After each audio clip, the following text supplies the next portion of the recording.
What is up, everyone? Welcome back to another day of the RSL, the final day of RSL Season 3 here in 2025. I'm State, joined with me is Sturgeon. How excited are you to kick off the finals of RSL? Oh, extremely. That's the bad news, right? It's the last day. But the good news is we have 3 amazing series here today.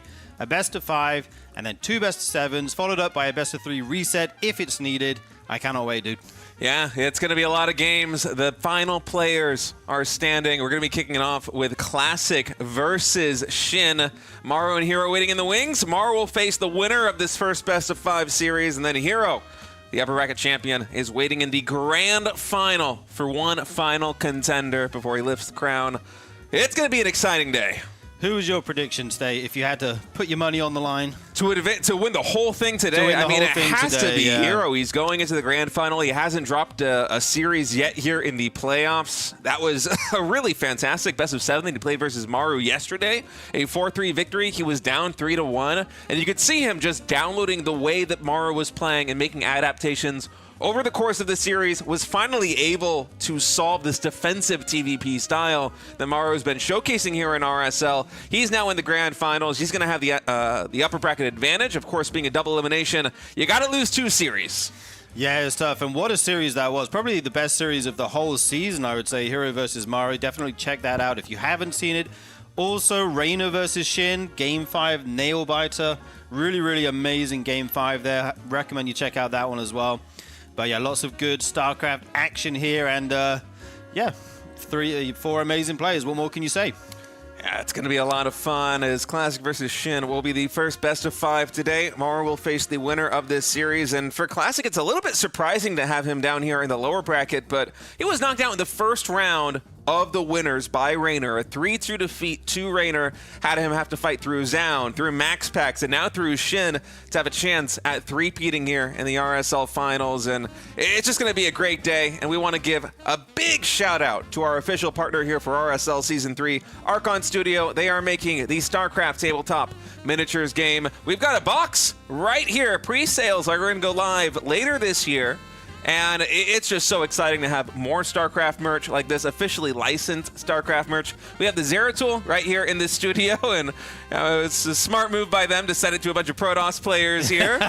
And it just looks fantastic. We're going to be painting this sometime during the RSL offseason, I am sure. But yeah, big shout out to Archon Studios. We appreciate them so much. And big shout out to everyone over on the patreon.com/revivefc2. This is kind of how we're supporting our tournament these days. It's a grassroots movement. You guys can subscribe at different tiers, which come with different perks. You can vote for the maps. You can vote for the players. You can even get an offline ticket if you're a high enough tier. There's a bunch of other ones, not just what you see on the screen right now. So thank you so much to everyone who's already pledged, and we encourage you to check it out. TastelessThreads.com also has RSL merchandise, and if you're a Patreon supporter, you enjoy a 20% discount and on not just the RSL merch, like the hoodie, the mug, the t-shirt, the pins, but also all the good Tasteless TV shirts that he's got. You know they're good because we see Tasteless TV wearing them all the time when we are not shooting the RSL. He's a big fan of his own merch, and we are too. It's really fun stuff. And at the same website, TastelessThreads.com, you can get the tickets to the RSL Revival 2025 offline finals. This is a proper offline finals. We are renting out a big Coliseum. It's called The Big Place. Coliseum. Oh, yeah. I like that, dude. Oh, it's a good word, that man. Sounds epic, man. Here in Seoul, Korea, in the Gangnam area, December 13th and 14th for a 2-day offline finals. The 3 champions, or whoever got the highest place, because Classic won twice, so that's Zound for Season 2. We'll find out who's going to go in for Season 3. We'll be going there, and it's going to be 2 days of just non-stop StarCraft 2 gameplay. Day number 1 is going to be the LCQ, Last Chance Qualifier. You might be thinking, qualifier, surely that's happening before the tournament. Surely that's online. No, it's going to be an epic single elimination bracket for all of the players who have participated in the RSL main tournament and the qualifiers for the RSL. If they can make it out to Seoul, Korea and compete, they will be there. A lot of folks have already signed up. I'm pretty sure Hero and Maru are 2 of those who have already signed up, but they have very good shots of even advancing this weekend. Yeah, indeed. And then after Saturday, it's down to 4 players remaining. Our Season 1, 2, and 3 champions, plus whoever wins that LCQ. and we'll have a 4-man bracket to wrap it up and see who is our offline finals. It's going to be incredible, guys. Also, please check out the youtube.com/@ReviveSC2. Help us spread the word about this tournament. There's still a lot of people kind of in the StarCraft 2 scene who don't know about it. We're trying to grow this thing, make it get to as many people as possible. So if you're over there, please feel free to, drop a comment, a like, all that good stuff, and help us keep this thing going. Yeah, we've seen a big uptick in engagement here in RSL Season 3, and sincerely, thank you. You guys have been awesome. We're getting the RSL word out there on YouTube, and it's just been spectacular, man. What a great season thus far. What a great year for RSL. Of course, this is the final day of Season 3, but we do have that offline finals coming later, and man, 3 really exciting series to close it out. Classic versus Shin is going to be kicking off in just a minute as the players are getting ready. Best of 5 PVZ, and I have to ask you, Sturgeon, who do you give the advantage to in this best of 5 series? Who do you think is going to advance and play Maru in the best of 7 coming up after this?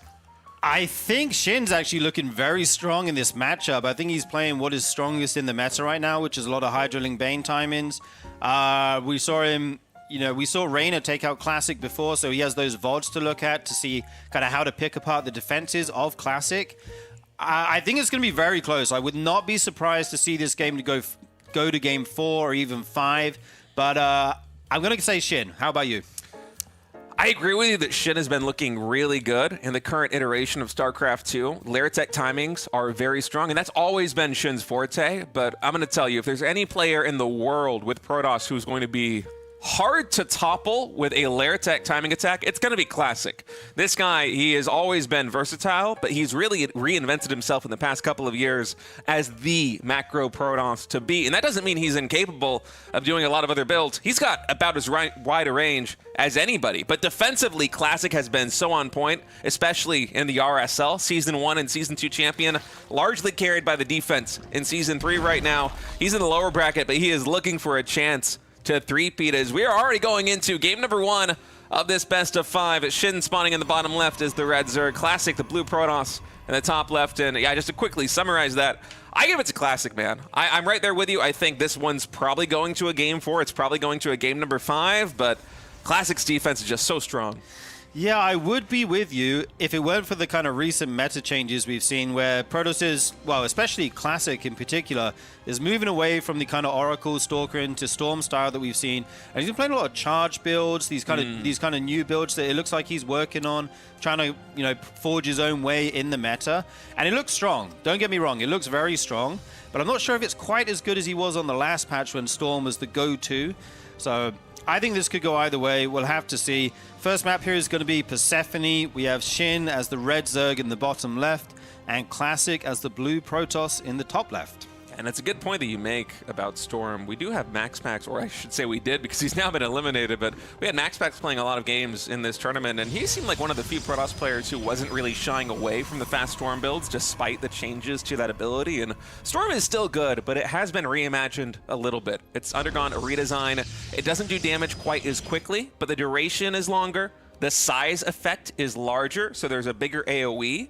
But in a pro scene, usually it's the first couple of ticks of damage that are going to be the really impactful ones because players are so good at microing out of Storm the moment that it pops, right? Yeah. You're probably only getting a couple of ticks. And so, yeah, you're right. We've seen quite a transition from a lot of these players, Classic included, in terms of not going for fast Storm very quickly, whereas that was kind of what he did in PVZ. Every game. Like, he didn't even try to hide it a lot of the time. He just said, I think this is the best style. I think I'm very good at this style. I'm going to run this every game, and it was extremely successful. Now, as we see the tech come down here, I'm starting to wonder if we might see one of these builds that's kind of very good on Persephone, where they make multiple oracles. We've seen Hero do this. I think we've seen Classic do this as well against Zergs. And then you send the multiple oracles into the main base, try and overwhelm the queens or the spore crawler, and try to get some big damage going. That certainly is a possibility here with the close air distance on Persephone. We'll see if Classic does go for it. As it is right now, both players just macroing quite normally here. Shin will be taking a third hatchery in just a moment. Adept is not going to get cross-map in time to stop that, but if Classic does pair this first Adept up with the second one that's going to be finishing from the gateway in a moment, he might try and trade these out for a couple of drones. We have seen that mixed in a couple times here in the RSL, but for now I was going to say that he's probably just going to get some scouting information, but he's actually going to get all the way up into the main base here surprised that Shin didn't jump on this with the Lings, but I guess he figured it wasn't worth the trade. Well, once you get off the creep with the Adepts, you start to outrun the Zerglings, right? They can't quite chase it down. So you can potentially lose a couple of Zerglings there. So I do like the pullback from Shin. And he knows he has the Queens there to zone those Adepts out. Now, like you said, there's 2 of them joined up. This is where the potential to one-shot drones is on the table here. We'll have to see if he wants to commit to the Shade or not. With the Lings following, though, it's always risky. And we have a first Oracle and a second one on the way right now. Yeah, Spore Crawler about 75% done in the main base. Oracle might get there before it's finished. Oh, is this going to be done just in the nick of time? It looks like it barely is. So Oracle going to get 1, 2, not a second drone kill, actually. It might go down. And the Queen getting the final kill. Oh, man, Classic a little bit greedy, and he only gets 1 drone to show for it. This is a worst-case scenario here for Classic. That's a bit of a disaster. I mean, you want to get a couple drones, pair it up with the second Oracle, go back in once the shields regen. And if you were ever thinking about going for multiple Oracles, I think that's completely off the table once you lose the first one. So very good start by Shin. His Spore, by the way, was timed absolutely perfectly. The second the Oracle flew in. Very nice defense so far by Shin. Yeah, the timing was so perfect, it almost looked scary. But it finished maybe 3 or 4 seconds before that Oracle got into the main base. Just absolute perfect timing coming in from our Zerg player. And in a momentum-based matchup like PvZ, where so much of the advantage in the mid-game hinges on success in the early game in terms of denying creep tumors, killing drones with the Oracles, getting a fast third base and securing that with Oracles as Protoss. Here for Classic, losing that first Oracle for just 1 drone is frankly a disaster because you're expected to get a couple of drone kills essentially for free. You're expected to trade the HP of the Oracle for 3, 4, 5 drones over the course of a couple of minutes. For Classic, he did not get that trade whatsoever. He has 1 Oracle on the map right now. He's going to try and find some new damage with a couple of Adepts moving across the map, but these are Adepts without glaives. They are assisted by a relatively low HP Oracle, but it's really the Blink +1 follow-up that I'm honing in on. Yeah, definitely. On the side of Shin, we saw a +1 melee build coming out of him. They can deal with Stalkers in large numbers. He's going for Leia now. He will add on those Hydralisks eventually, but for the moment, he's going to have to rely on just his Lings to deal with these Stalkers and Adepts. With that upgrade, once it kicks in, they're definitely, able to do so. But right now, that gateway down here is the big kind of issue for Shin. 6 more gateways were in production. 2 of them just finished up, so this is going to be a really all gas, no brakes timing attack coming in here from Classic. And so it's important for him to keep Shin's attention focused on these 5 Adepts with the Oracle. This means that Shin is not scouting for anything like this proxy gateway here in the bottom left. The Overlord is not going to spot it here in those speed zones. In Classic, I'm expecting at least 1 or 2 more Warpins before he tries and get the kill on this 4th hatchery. If he can take this hatchery down, he is back in this game. Oh, absolutely. This is, there's not like a quick storm coming out here. He's actually committing quite a lot into this blink pressure, and Shin has to find that out and not take too much damage. As you said, he's actually droned a lot. 72 is maybe a little bit more than you would want to hold off a committed Stalker pressure. And right now, they're going to work on this 4th hatchery state. Yeah, Classic. The moment that he saw those linked over the surround on the Adepts, he's like, okay, now is my time to go for this hatchery. More Stalkers are warping in. It looks like the hatchery is going to go down. Oh, it doesn't. Classic doesn't go for the final blow. Instead, he retreats to try and protect the pylon and the proxy gateways. Well, +1 melee attack is completed right now. Blink is on cooldown. Finally able to use that ability again, but the pylon falls despite Classic's attempt to save it. Yeah, amazing. They had 5 Queens over there, and the hatchery is still going to go down in the end. So you can't really say this was good for Shin, but at least he does depower that 1 gateway. Got to not bleed out too many units here, and I still feel like he's slightly overdrone there. Maybe, the mid-60s or even low 60s against the committed pressure is what you want. But he has a Spire coming up behind this. He does have that Spire. He has a lot of minerals and gas banks, so we might have a ton of mutas enter the field. Really, there's a decision to be made by Shin. Do you go for mutas or do you go for Hydras? As the Stalkers will get recalled out. Now, this was a timing attack from Classic. If the pylon didn't go down with the gateway, he might have been able to go for a lot more damage. So for Shin, as you said, it's not the best case scenario because he lost the hatchery, but this could have been a lot worse, and Classic invested a lot in that attack. Yeah, definitely. The issue here is he going to see these mutas in time? If they can get across the map into a mineral line, it could be disastrous. These Lings will go into the 3rd as well, perhaps buying time for the mutas to go to the main. We know the air rush distance is short on this map. All the Stalkers are over here, which, leaves the main open for the Mutalisks once they do pop here in just a second. We have Storm on the way, Charge Lot as well, and a 4th base for Classic. Shin still on 3 bases, going for 2 hatcheries at a time right now. And I wonder how much static defense we're going to have at the home base of Classic. I did see a photon cannon or two in the production tab right there, but a lot of mutas are going to be a threat here, both in the main base and in the fort. Those are the most exposed expansions right now here for Classic as Shin. He's trying out 14 plus more mutas, so this is going to be a full-on mutaling Baneling game coming in from our Zerg player. Yeah, we've seen some builds where you make a handful of mutas, then you go back into Hydra Ling, but that is not the case here. He's very committed to these mutas, so he needs to get good damage. This is a great start. You're going to pick off up to about 10 workers, just 9 so far. The Warpin will save the mineral line for now. And these Stalkers, I'm not sure exactly where they're going right now. He needs these at home to deal with the Mutalisks at some point if he's not going to be more aggressive with them. I think these Stalkers accomplished their job in taking down that 4th hatchery, and now he's just trying to get back on his side of the map as quickly as possible without using recall. But Shin, he is fishing for this army. He sees it right now. Those are +1 Lings and a ton of mutas. He's going to be forcing the fight coming in on both sides. Classic, he tries to blink to mitigate the surface area here on the Lings, but they are just feasting on this Gateway army. Those Stalkers cleaned up for basically nothing. Even the stasis ward getting denied, so Classic not able to have any time bought by that ability usage. There are 6 Templar. Storm should be done. The Storms are coming in right now, but there isn't very much assistance. The Mutas get on top of the Templar, and Shin is in a commanding position right now. 4 High Templars going, 2 of them going down, 4 of them forced to merge there. Huge win for Shin as he continues to trade out Lings for these Stalkers. The Mutaflock is just getting too high in number, though. I feel the anti-air isn't here anymore for Classic, and I think he may just be broken here in game number 1 state. Yeah, the momentum just a little bit too high in Shin's favor. He navigated this game so well, despite losing the 4th hatchery, still going into the Mutaling, and he just barrels through Classic's side of the map. A well-navigated mid-game by Shin, and he's up 1-0 in this best of 5. Yeah, indeed. I thought he was in a little bit of trouble with the Stalker pressure hitting so hard, but taking out that pylon proved to be key. Even though he lost some Lings for it, it took the pressure off him, allowed him to get his tech up in the Mutalisks. Then he hits back with some probe damage of his own, and then that big catch on the Stalkers was the big moment there, right?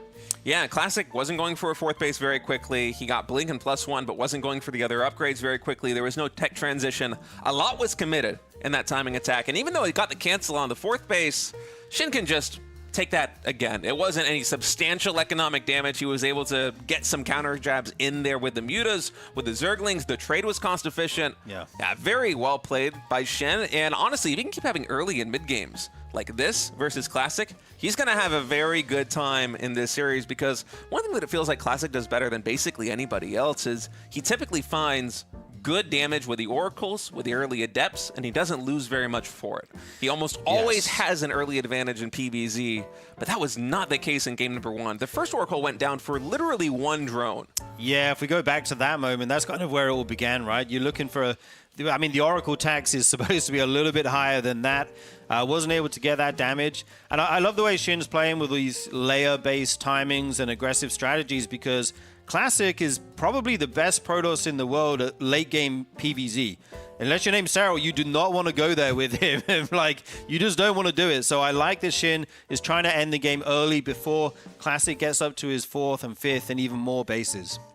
It's a good game plan, but you need to have some kind of advantage going into it, I think, because if Classic is able to get some more damage done with the Oracles in the early game without losing them, if he's able to get, say, a couple of drone kills with the early 2 Adepts, as he tried to do in that game but saw too many Lings and eventually peeled back instead, well, then suddenly Shin's going to have a hard time, because Classic is one of the best defensive players in the world. If anyone is going to stop a lair tech timing attack, it's going to be Classic. But at the same time, here in RSL Season 3, it is Shin who is making these attacks work against basically everybody.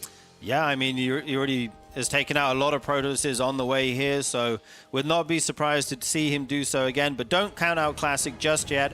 I don't think we'll see anything like that Oracle harass go as poorly for him in the future games. I feel like that's kind of a one-off. It's pretty rare to see that happen at Classic's level. And yeah, let's go into map number 2, guys. It is going to be on Magnetic North. Yeah, Classic spawning in the bottom left, Shin in the top right. As we continue on in this best of 5 series, very early probe scout coming in here by Classic. He will be trying to deny the hatchery at the natural expansion. Yeah, we'll go ahead and try and block that. Force the Zerg to take the 3rd base hatchery. Not the biggest of deals. Zergs are used to dealing with this. You do lose some mining time with that probe, with it coming out so early, obviously. Oh, Actually decides not to take this one as well. He's going for the spawning pool first instead. He might still take that hatchery, but it's interesting to go for the pool before the hatch, isn't it? Yeah, I mean, I actually play this build on ladder. Oh, do you? I play 17 pool all the time, and the way it works out against hatchery first is you lose about 100 minerals overall. So it's actually not that inefficient. You can take the third base around 26 supply. But he actually takes the natural again because the hatchery is so delayed because he went for the pool. Classic has to go see what's going on in Shin's main base because, hey, it could still be a 12 pool. You have to scout. You have to confirm here as Classic and Shin uses that opportunity to take the natural. I was scratching my head a little bit about the decision to go pool first, but oh my goodness, it makes a lot of sense now. Yeah, I think this build's like pretty good. Like it's slightly less mineral efficient than hatch first, but not so much that it's going to lose you the game or even give you a sizable disadvantage. But you can also mess the Protoss up a little bit. Like they're not as comfortable playing against pool first as they might be against hatch first. And it also has some potential aggressive timings behind it. Like you can do a quick roach all in, you can do some other stuff, you know? So the Protoss has to be a little bit more kind of careful and thinking about what the Zerg is doing in this case. Yeah, and honestly, any kind of economic deficit that you might have by going pool first is mitigated by the fact of you having the hatchery and the natural expansion where it's supposed to be instead of the third. That's going to make every drone rally a little bit easier for you in the early game. And yeah, just a well-timed response by Shin. I don't think he would have done that if it wasn't for this really early scout. Yeah, indeed. It almost gets in there, but the wall is blocked. The probe somehow survives. I thought he might try and target that down. And we see 2 queens at a time here coming out for Shin. It's a little bit different to kind of the pool first builds that I've seen. Normally you get the hatchery a little bit earlier here on the third base. I imagine we'll see that soon. He's got his Ling speed out now, well, coming online at a reasonable time. And Classic going for a Stargate behind this. Yeah, Classic going for the Stargate once more here as the Adept goes cross-map. Zergling speed a little bit delayed in this game. Oftentimes in ZVP you see that finishing around 3:30. I think it will be just a touch later here in game number 2.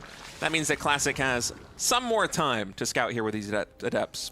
Yeah, I think when you go pool first, it finishes around 3:45, 3:50. In time to harass a third base if the Protoss wants to take it at that time. You can't have it any later than that because then you have no pressure, right? But yeah, it will be later, as you said. Now we see the 2 Adepts joining up. They will confirm this third base location for Shin and just see what info they can get here as the first Oracle comes out. And I wonder if we're going to dive into the natural expansion. Usually if the Protoss does it, they're going to fake going up the ramp and then go straight to the minerals. In this case, he's just going to cancel. He wants the scouting information. Shin has been playing quite safely, not just in this series, but throughout the entire RSL. He made even a couple more Lings there just in case Classic goes for the dive with 2 Adepts. And so, yeah, Classic, I think he knows that coming into this one. He's definitely the kind of player that will do his research on his opponent. And so he's respecting the defensive capabilities of Shin here in the early game. He's going to pull back with those 2 Adepts and just try and get some damage done with this Oracle. Nice positioning with these queens. Sends the first Oracle home right away. Well, just shoots it away. Won't take any damage immediately. Once that groups up with the second Oracle, you can send it in again to the main or the natural. But I like the way you use the Adepts there. Just checking if there's any more units, any crazy all-in or anything like that come in. That might be one reason we didn't see the Shade. And it's going to be a third base here and a Twilight follow-up. Yeah, interesting that we have a Twilight and no Forge assisting it. Instead, 2 more gateways coming in. And without an additional Oracle being started, I feel like this probably isn't going to be Mass Blink with Oracle, but I wonder what the extra 2 gateways are for then. Oh, it's going to be Glaives. Yeah. All right, yeah, that tracks. Okay, finally getting some drone damage here. This is nice for Classic as long as he keeps these Oracles alive. And now it's kind of up to Shin to sniff out this Adept timing that's going to be coming out and see if he can defend it without losing too much. More Adepts being warped in right now by Classic. Shin is starting +1 melee attack, but it likely will not be done by the time this attack commences here by Classic. And the Adepts is something that always gets mixed in to a best-of-5 series, it feels like, in PvZ. You just never know which map it's going to be on. Well, I was expecting map 3, which is Evil Heart, but Classic kind of mixing it up here, going for it on a Magnetic North instead. I like that choice because you probably expect this build to come out on Evil Heart. That makes sense to me. We'll have to see if Shin is going to be ready for this. Right now, he's got his hands full dealing with these 2 Oracles. Yeah, Oracles have been able to find some good damage as Classic just has 2 Adepts on the front line, making sure that he can block any scouts coming in here by Shin. But you see 2 more Adepts over there on that side, and you got to be scratching your head a little bit by Shin. What are you hiding here as Classic is what Shin's going to be wondering. Probe's going to make a citizen's arrest right there on that Zergling. Not one of them even falling. And now the Adepts already cross-map. The Baneling Nest is starting here for Shin, but it's not going to be done for the first wave of this attack. Yeah, you have to rely on just the Queen Ling defense, which can be so tough because you also have to follow the Shade.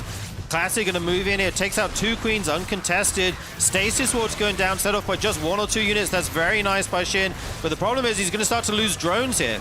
Yeah, he's going to lose drones, and that Shade is going to complete. He goes into the natural expansion behind the mineral line, and there's very little surface area for these Lings to get damage done. Shen, the Baneling Nest a little bit too late, +1 melee attack not done in time, and Classic with a cheeky little 4-gate glaives after the 3rd Nexus. He's going to be able to take game number 2 in pretty quick fashion. Yeah, indeed. I mean, like you said, you got to throw this build in there in a long series at least once. I think for Shin, the problem is we saw his Ling poke in at the end there, but I think it was just a little bit late. If it goes in earlier and sees those Adepts warp in, or he sees more Adepts there than he's used to, he can be ready for that and start to make units earlier. But as it was, he was kind of surprised by it. He was trying to get the scouting information, but Classic had a pair of Adepts in front of the 3rd base, and then he had another pair of Adepts at another junction in the map. Yeah, that's true. And so Shin, that was like the 3rd Ling, the 3rd or the 4th Ling that he had sent into the 3rd base trying to gather information, and I don't think he really thought it was suspicious until he scouts the 2nd pair of Adepts blocking a scouting Ling, and that's when the Ling production began there for Shin. Of course, he got the confirmation once he scouted the 3rd base fully, but yeah, on Magnetic North, the 3rd to 3rd distance is actually closer than it feels like, right? I mean, you see this map, and it's quite narrow. It's very vertical in that way. And so you think he might have a little bit more time, but those Adepts got into the 3rd base of Shin in like a shade and a half. Yeah, they hit super fast, and great scouting denial there by Classic. Okay, guys, please check out the YouTube at Revive SC2. Help us get discovered. Help push this tournament into the algorithm. Like a comment, like a video, drop a comment, whatever it is you guys want to do. We appreciate all of it. And to all of you who are watching over there on YouTube, thank you so much. Of course, we're going to take a short break now. When we come back, this best-of-5 series between Classic and Shin will continue, all tied up right now, 1-1. We'll see who wins game number 3 in a minute.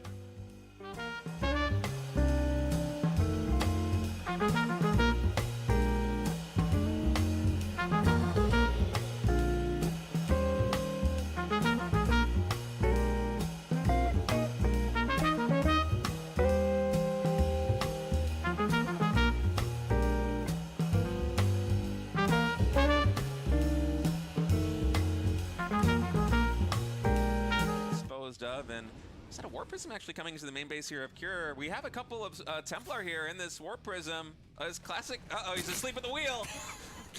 It's the most anticlimactic Warp Prism I've ever seen. Yeah. Just walks right on out of there. That's been unfortunate. But at least Classic defended that drop just a couple of seconds ago very well, so this isn't really that big of a deal. 2nd drop also coming on in, and that's going to get denied as well. I feel like Cure is being extremely wasteful with some of these drops. I think he's overcommitting a bit too much, losing really more than he should, and now he's finding himself down a lot of supply out of nowhere. Yeah, Classic has been parrying those drops in the top left corner of the map so well over the course of this game, and you could really see it just kind of... Yeah. 150 gas lost only here for Classic is absurd. 3 Stalkers, that's it. Wow. It's a 2K resource difference, more or less, here at the 9-minute mark. And Classic, you know, he's already got Storm online. He's going for the 2nd Robo, the 2nd Forge, the Robotics Bay for Colossus. He won't be able to get this 4th base up as Cure is able to deny it, but... so far, these trades have been going very well for Classic, and now it's actually Classic posturing for a big attack of the natural expansion, Gemini. Yeah, this has not been scouted by Cure. I think he was expecting Classic to just continue to build up back at home and just continue to deflect all the drops he's done, but there's been so much wasted here by Cure that Classic's just going across the map saying, I know you have got barely anything to defend me. My army is definitely stronger. It is getting a bit awkward here, though, because he's kind of funneling himself up into the main base, and Cure's actually doing a pretty decent job of just getting a lot of Widow Mines and just getting some splash damage here and there, while the drops are now actually doing damage now that things are not left back at home. Yeah, the worker losses are relatively equal right now on both sides, but I have to give the advantage to Classic in this situation. His army is just so much more refined with all these Templar. You can see Cure just trying to focus fire them out with the Marauders getting trickled out of those barracks. And for Classic, up until this point, you know, he hasn't really been hampered too much on production. +2 ground weapons, +1 armor still coming in. I don't think we have Storm on these Templar, just a little bit low on energy. It's mostly the Zealots here. Energy recharge maybe not available just yet. Instead, we're going to have a recall here on this Nexus. Yeah, the recall is going to be needed to be able to defend against this, but Cure, realizing that he's a bit spread too thin, will be GGing out, and Classic takes a second game in this series. Wow, and that was a really hectic game number 2. There was so much drop play on both sides, and even the Blink Stalkers going into the natural expansion and then shimmying their way all the way down to the bottom right corner and then blinking right back out. That was kind of a tricky game number 2, but it felt like Classic just got the better end of effectively every single trade. Yeah, I mean, the drops continued to be the key issue, I feel like, for Cure. Like, he was really trying to force that more than I think he should have. I think he just didn't expect Classic to keep having such a large army set up for those defenses. It's not often nowadays that you see Protosses just leave like a whole section of their army in one base to be able to defend against anything. It's a lot of times, you know, the Blink Stalkers are out on the map. They're trying to pick away at anything. They're trying to blink here and there. They're trying to cut you back across the map. And then you leave just barely the smallest amount back at home to be as efficient as possible. But Classic was just like, no, I don't care. I'm just going to kind of leave the map open. I'm just kind of like a few Blink Stalkers out. But then my main army is just going to be split up 2 spots. The Fast Storm also allows you to deal with those drops if you know where they're coming as well. And yeah, he just did it pretty well. Guys, we welcome you to be a part of our journey here in the RSL. If you want to support the RSL on Patreon, go to patreon.com/ReviveSC2. There are all these different tiers and perks available for you. And of course, that $25 tier, we get maps just like that one voted in from the fans here in RSL Season 1. And that's going to carry on into RSL Season 2, RSL Season 3. It is so fun having you guys be part of this journey with us. And we sincerely appreciate your support. Yep. All right, guys, we're going to go to a short break. When we get back, this upper bracket finals is going to continue on between Classic and Cure. We'll see you in a minute.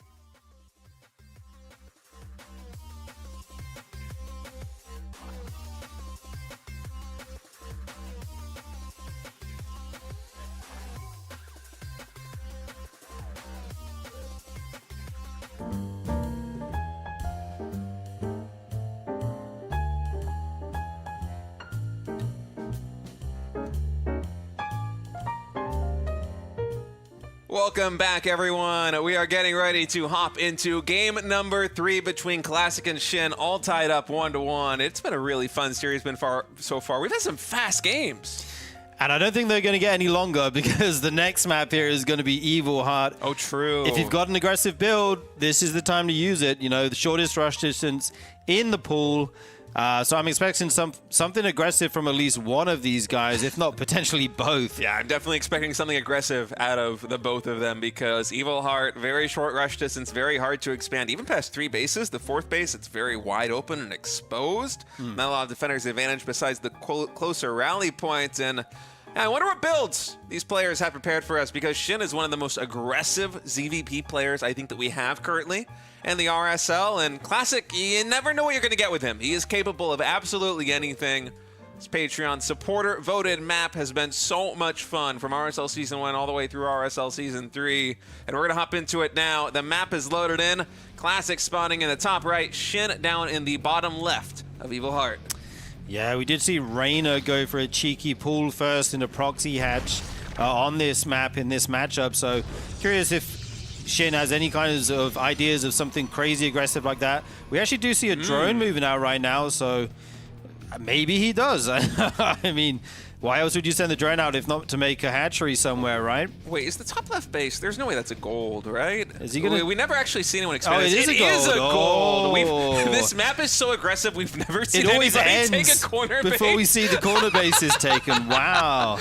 Oh man, we have the gold base coming in. I like this. It's actually a shock to me now that I think about it that we have not seen a Zerg player go for a fast gold on Evil Heart. Or at least I haven't casted those games yet in the RSL. I don't think it's happened so far, but here we go. Shin going to be setting the meta here, and the problem for Classic is, do you find this? I mean, when you see there's no natural and no pool, wait, you're going to know there's one somewhere, but... It's a gold with 8 mineral patches, too. This income's going to be through the roof, man. Yeah. That's a lot of mining. That's going to be so much income for Shin once he transfers some drones over there. The only issue is that it's so disconnected from your main, it can be difficult to you know, hold things like adept pressure and that kind of stuff. So Yeah. I think you do have to make a few more units early, but the income you get from the gold will offset that easily, I'd imagine. Oh, Classic's gonna barely miss. Gonna see Okay, it. he moves the probe just in time to spot it. He sees the drones going to saturate that top left base, and just quickly, I'm trying to think back in other gold bases. Don't they usually have 6 mineral patches? Because I remember doing a little bit of napkin math a long time ago, and I saw the gold as basically being like a high-yield Vespene gas base, where it's like, well, you know, if there's one high-yield Vespene gas, it costs less drones to saturate it, but the income's going to be about the same. And the gold is the same way. If it's 6 mineral patches, well, you saturate it more quickly. The the mineral income comes in a lot faster, but once it's fully saturated, it's basically equivalent to a blue base mining, right? And it mines out very quickly as well, but 8 mineral patches there in the top left. Yeah, indeed. It's going to be so much money for him. He brings a Zealot over here first right now. Shin does have Lings on the way. I think he can deal with this with 4 Lings and a Queen eventually once that does come out. You don't want to lose a Ling right off the bat, though. Right now you need to buy time for the Queen to get here, I think, to aid these Lings. Yeah, the probe actually provides so much value here, too, for that Zealot. It makes it so it 2 shots the Lings instead of 3 shots. It's like budget +1 as the Zealot is able to get in there. Oh, even Mineral walking the probe to get it. And having one more shot off on that Zergling, as now the Adept is going to be joining the fray. The Zealot still has not gone down. This is not paying off for Shin just yet. No, this looks like it might be a bit of a disaster if he can't, you know, keep these drones alive. He made the gold base and he can't actually mine from it now. Classic doing a good job kind of punishing this risky choice out of Shin. But the Adept does go down. And we already have a Roach Horn coming in from Shin, so I'm not sure how many more drones we're going to have made by the Zerg player. He's sitting at 17 right now. 0 more, It's I reckon. only 4 workers mining here in the top left, and so the mineral income, usually it's very high when you go for a gold expansion like this, and that powers you. It like catapults your economy forward for an all-in timing like the one that Shin is going for right now. But eco-wise, because of the damage done by that Zealot, the Probe, and the Adept, it's actually Classic who already has the income advantage, and quite substantially too. Yeah, indeed. Shin sitting on that 17 worker count. He doesn't have a big income, but what he does have are 5 roaches, which will be coming across the map right now. We see a Dark Shrine coming out for Classic. That's the timer. If you don't kill Classic before then, you have no chance. You won't have detection. You won't be able to hold your faraway base. Shin is all in right now, trying to make this happen in game number 3. And notably, there is no Stargate here for Classic, so until that Dark Shrine is finished, he's going to have to rely on Adepts, Stalkers, and Zealots predominantly here for the defense in the natural expansion. And he's planning to be the aggressive one. He doesn't know that Shin is going for this all-in timing just yet. If he did, he would be throwing down some shield batteries for sure right now, maybe even a second pylon to make sure these gateways don't get unpowered. But Shin, he has the element of surprise, a lot more links in production. Classic's getting ready to move out against this, but it's Shin who's going to be attacking him. Yeah, he's going to catch these Adepts here. I think they will finish the shade just so they don't all die here, but that leaves the front door open. These Roaches and Ravagers will take that down, no problem. Corrosive Bios on the pylon there. Okay, nice block here, but Shin needs to get in. Yeah, he's got to get in. That gateway finally does get biled down, killed, not canceled, so no mineral refund right now for Classic. He's going to cancel the shade with these Adepts, just fighting the Ravagers and the Lings on the backside. The DT almost done. The Shrine is nearly complete. We have enough gas for 2 DTs to get warped in. Almost enough for a 3rd one. He's even blocking the Lings with the DTs in this little choke point. And now there is a timer, but this is Shin's time to get economic damage done. Yeah, the question is how many probes can he get before the DTs eventually clean up all of this? Right now it's a lot. Already 20 goes down. Big bios as well. This is such a weird game right now. The probes evacuate the natural, come back to the main where the DTs are. But I think Shin might be doing it here. There's not many workers left. This production going to be unpowered state. Oh man, only one pile empowering the production right now for Classic because he's trying to get another one set up here in the main base. Just 2 gates in total, but honestly, even if he had more gateways up, he can't produce anything. He's right now down to 8 workers, 7 workers in total. Shin, I think, somehow has done this despite taking so much economic damage to that gold base early. Classic, he pivoted the build maybe a little bit too much to try and stop that gold base with 4-gate Glaive Adept. Yeah, I think he'd done the damage in the beginning, and he should be looking for a counterpunch, especially on this map. 33 probes go down. Classic's in here on 7 workers, but he's not giving up. He does have the invisible man. Shin, though, is making spores at home, so there's no kind of counter, threat potential there if he has units there as well. And Classic can't even leave in his base right now because everything will simply die. You start with 12 workers in Legacy of the Void, by the way. This is less than you started with. Classic right now is starting from Wings of Liberty. Right. This is and Shin has the gold base in the top left, by the way. Yeah, he does have some more drones there now. He's up to 28 of his own, so he's got a almost 2-base economy going here. He's taking more gases. He's getting a layer, so he has mobile detection in the form of overseers. He's doing everything right at this moment. I don't mean to be anti-hype, but Classic has a couple of minutes before he can actually afford to start making units out of these gateways, because he just needs to probe up right now. You see his mineral income coming in. What is he spending it on? He's spending it on probes, and he's barely able to sustain probe production. He's going to try and find some damage, but eco-wise, Shin is just dwarfing him. Triple the mineral income coming in. Classic not even mining any gas just yet, only just now saturating one of these Vespene geysers. The question of who's going to win this game, I feel like, has already been determined, more or less, because the lair is done here for Shin. Roaches are in production, speed is done, but Classic are already in RSL. He's played a couple of games where he's basically dead just like this. Yep. He has maybe less than 1% chance of winning the game, but he sticks with it anyway to make his opponent go through the paces. He did this versus Zaun in a PvP, and basically made it feel like Zaun in a game where if Classic had just tapped out, it'd be like, oh yeah, I did it. I had a really good win versus Classic. I'm back in this series. It kind of felt like a Pyrrhic victory, you know? He's victorious, but it was way harder than it should have been, given how down and out Classic was in that game. And I feel like this is almost a mental exercise that Classic is doing versus Shin right now here in game number 3, because Shin is miles ahead from Classic, but if Classic can just make this very difficult for him, if he can make it take a couple more minutes for Shin actually to close it out, that will help him win a game number 4 and a game number 5.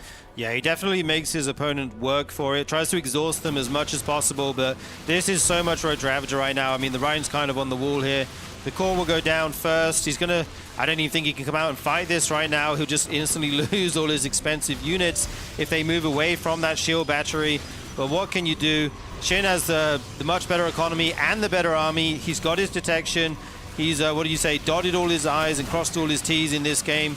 Playing very well. And once these buildings go down, there'll be nothing left to stop the Zerg onslaught. Yeah, Classic's going to make it as difficult as possible, though, for Shin to close this one out as Shin slowly chips away at the wall, and even a couple of force fields there, able to catch one of these roaches. It's a nice move by Classic, but, oh man, with even more units reinforcing here for Shin, 6 more roaches in production, make that 7 and a Spire. Yeah, time is running out. That almost feels like overkill, but that's just his guaranteed way to end this game. Dude. if Classic somehow hangs on here. Classic is nuts, honestly. He was down to 8 probes versus a Shin who had a gold base, and look at how hard he is making this for Shin to actually close things out. There is no question that Shin is going to win this game. It's like a 99-to-1 odds in the advantage right now of Shin. But this is what Classic does. He's been doing this throughout RSL Season 3. If his opponent is winning, he will make it as hard as possible for them to finally seal the deal. And you got to be wondering here as Shin, it's like, you know you've killed basically every single worker. You know that Classic was down to 6, 7, 8 probes.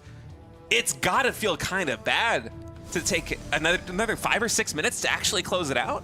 Yeah, I guess it all depends on your mentality, right? Maybe he's enjoying it. Like, oh, you're dead, but I get to torture you for a while. That's pretty sweet. I'm down with that. But he's in such a commanding position here. I think once the mutas come out, that will be the final death knell in this game. He's got everything. He's got +1 flyers. He's got +1 range on the way. Spine Spore at the bases so the DTs can't slip by. He's just, and Classic's just sitting here on 2 bases, only now taking his first gas at the natural. Yeah, only just now researching Blink. He's going to throw down a Stargate as well. I wonder if he's anticipating a muta transition coming in, but even if you proactively make Phoenix here as Classic, it's going to be hard to keep up with a 4-base eco of Shin with that gold base in the top left as well. Yeah, for sure. Shin's actually been joining up as well. He didn't like all in, you know, all or nothing, try to break the natural. He's been pressuring, taking out buildings because he has the army to do so, but he's macroed behind this very well. And the question is, what is Classic going to do when these mutas fly into the main? He's got 2 Stargates on the way. If he could get a couple Phoenixes out, you know, he might be able to fend them off, but they're way too early for that. Probes start to fall here. Classic didn't have many to begin, and he's going to have even fewer afterwards. He's got just about enough to saturate the 2 bases that he's on right now, but these are blinkless stalkers trying to parry the harassment here of Shin. Luckily for Classic, there's a lot of shield batteries in the natural expansion, so True. The mutas probably won't be able to get too much done. But realistically, how do you take a 3rd base from this position here as Protoss? It's so difficult. Yeah, I mean, I just don't think you do. If you ever do, Shin's probably just going to send it, you know. That will probably be the trigger he's looking for. Until then, he'll be happy to try and pick off workers with these mutas, trade out stalkers for mutas because his economy is so much better. He's up to 64 workers now. There's basically no way he can lose this in case unless he somehow like loses all the mutas for nothing to Phoenix, or I mean, I'm trying to find a way, but you know what I mean?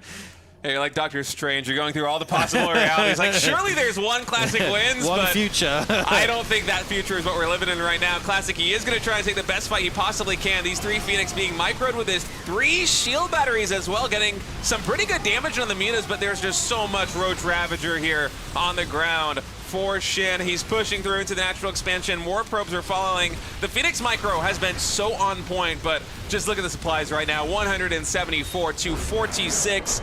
GG is called, but that was a game where Classic was down to 8 probes versus a 2-base Zerg who had a gold expansion, and he made that game last another like 10 minutes.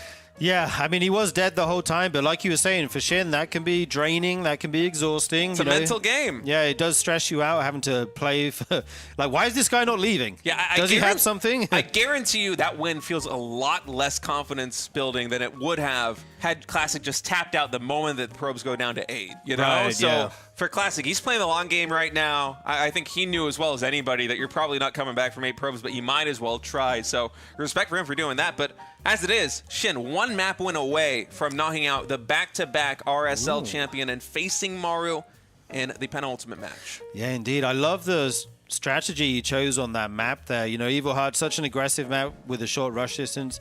Takes the gold base, says, I'm going to have an amazing economy, which I'm going to use to all-in you, like very early in the game.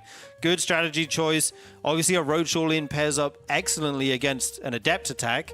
Roach is so good against Adepts, and yeah, the DTs didn't get online early enough to shut that down, and the economic damage was just insane.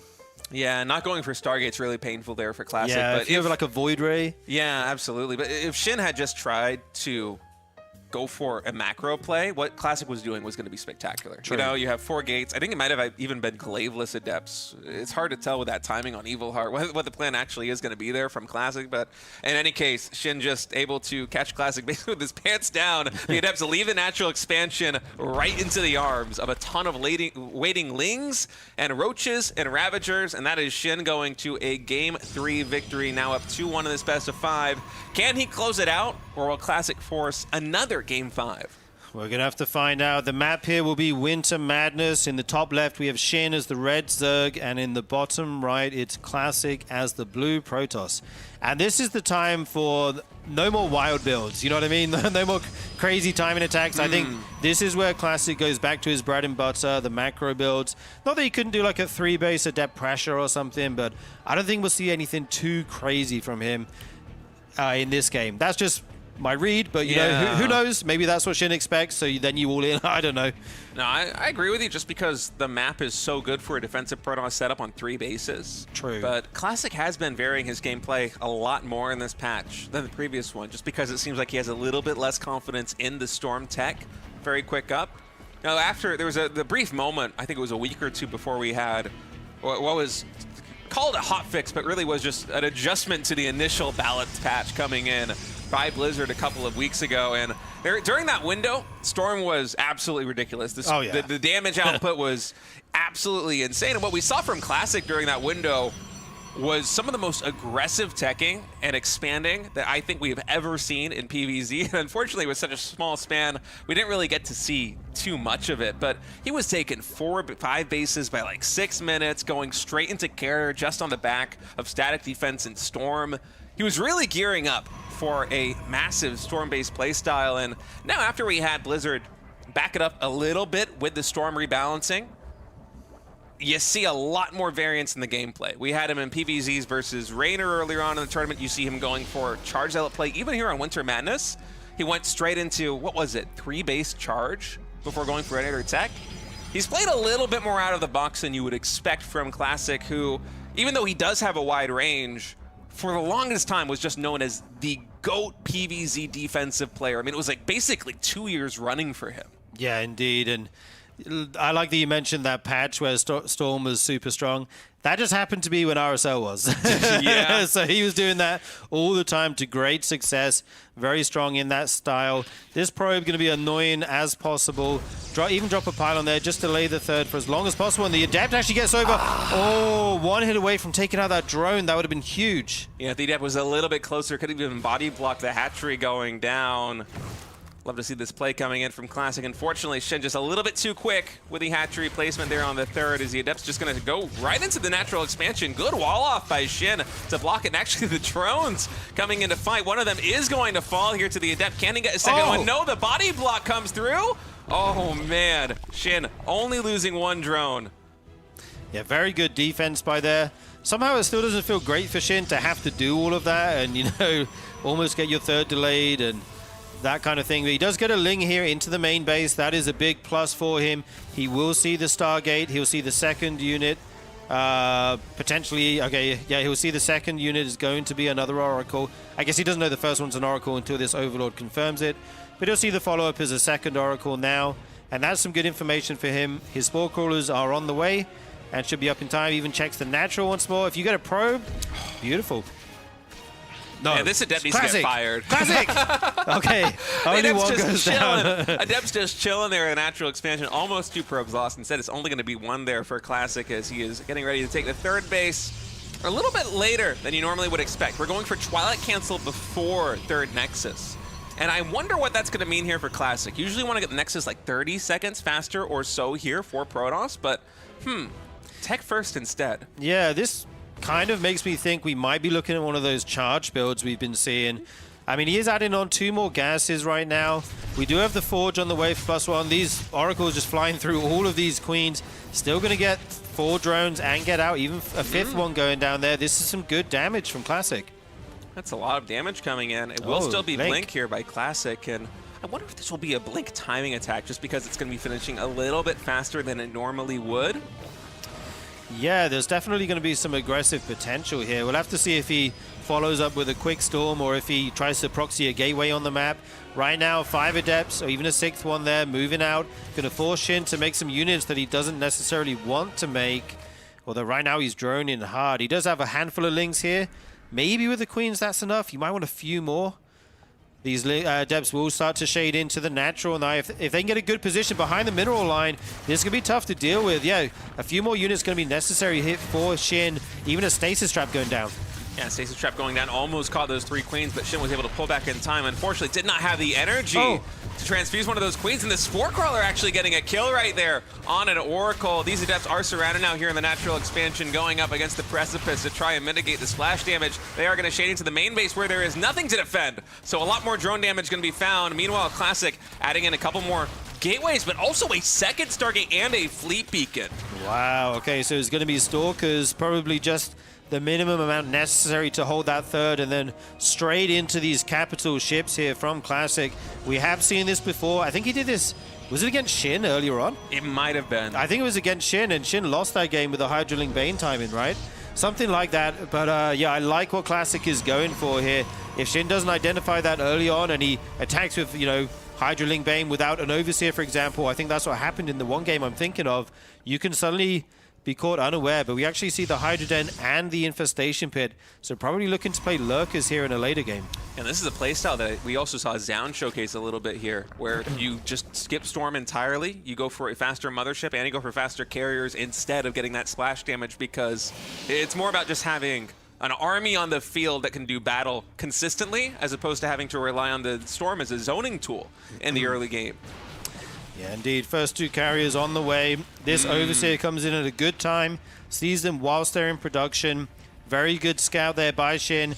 So that gives him the information he needs to form his battle plan here. Yeah, and it's interesting to me that we see the Templar Archives go down before the Mothership, so it seems like Classic will want to work in Storm a little bit more quickly than he might expect with this fast carrier transition. The 4th Nexus is now coming in, and for Shin, he's sitting at 70 drones right now. I'm not expecting to see too many more for a while. I think he's going to try and get some damage done. And yep, there it is. A Nidus Canal going in. 4 more Queens in production. So Hydra Queen Nidus with, I'm sure, a ton of Lings accompanying it.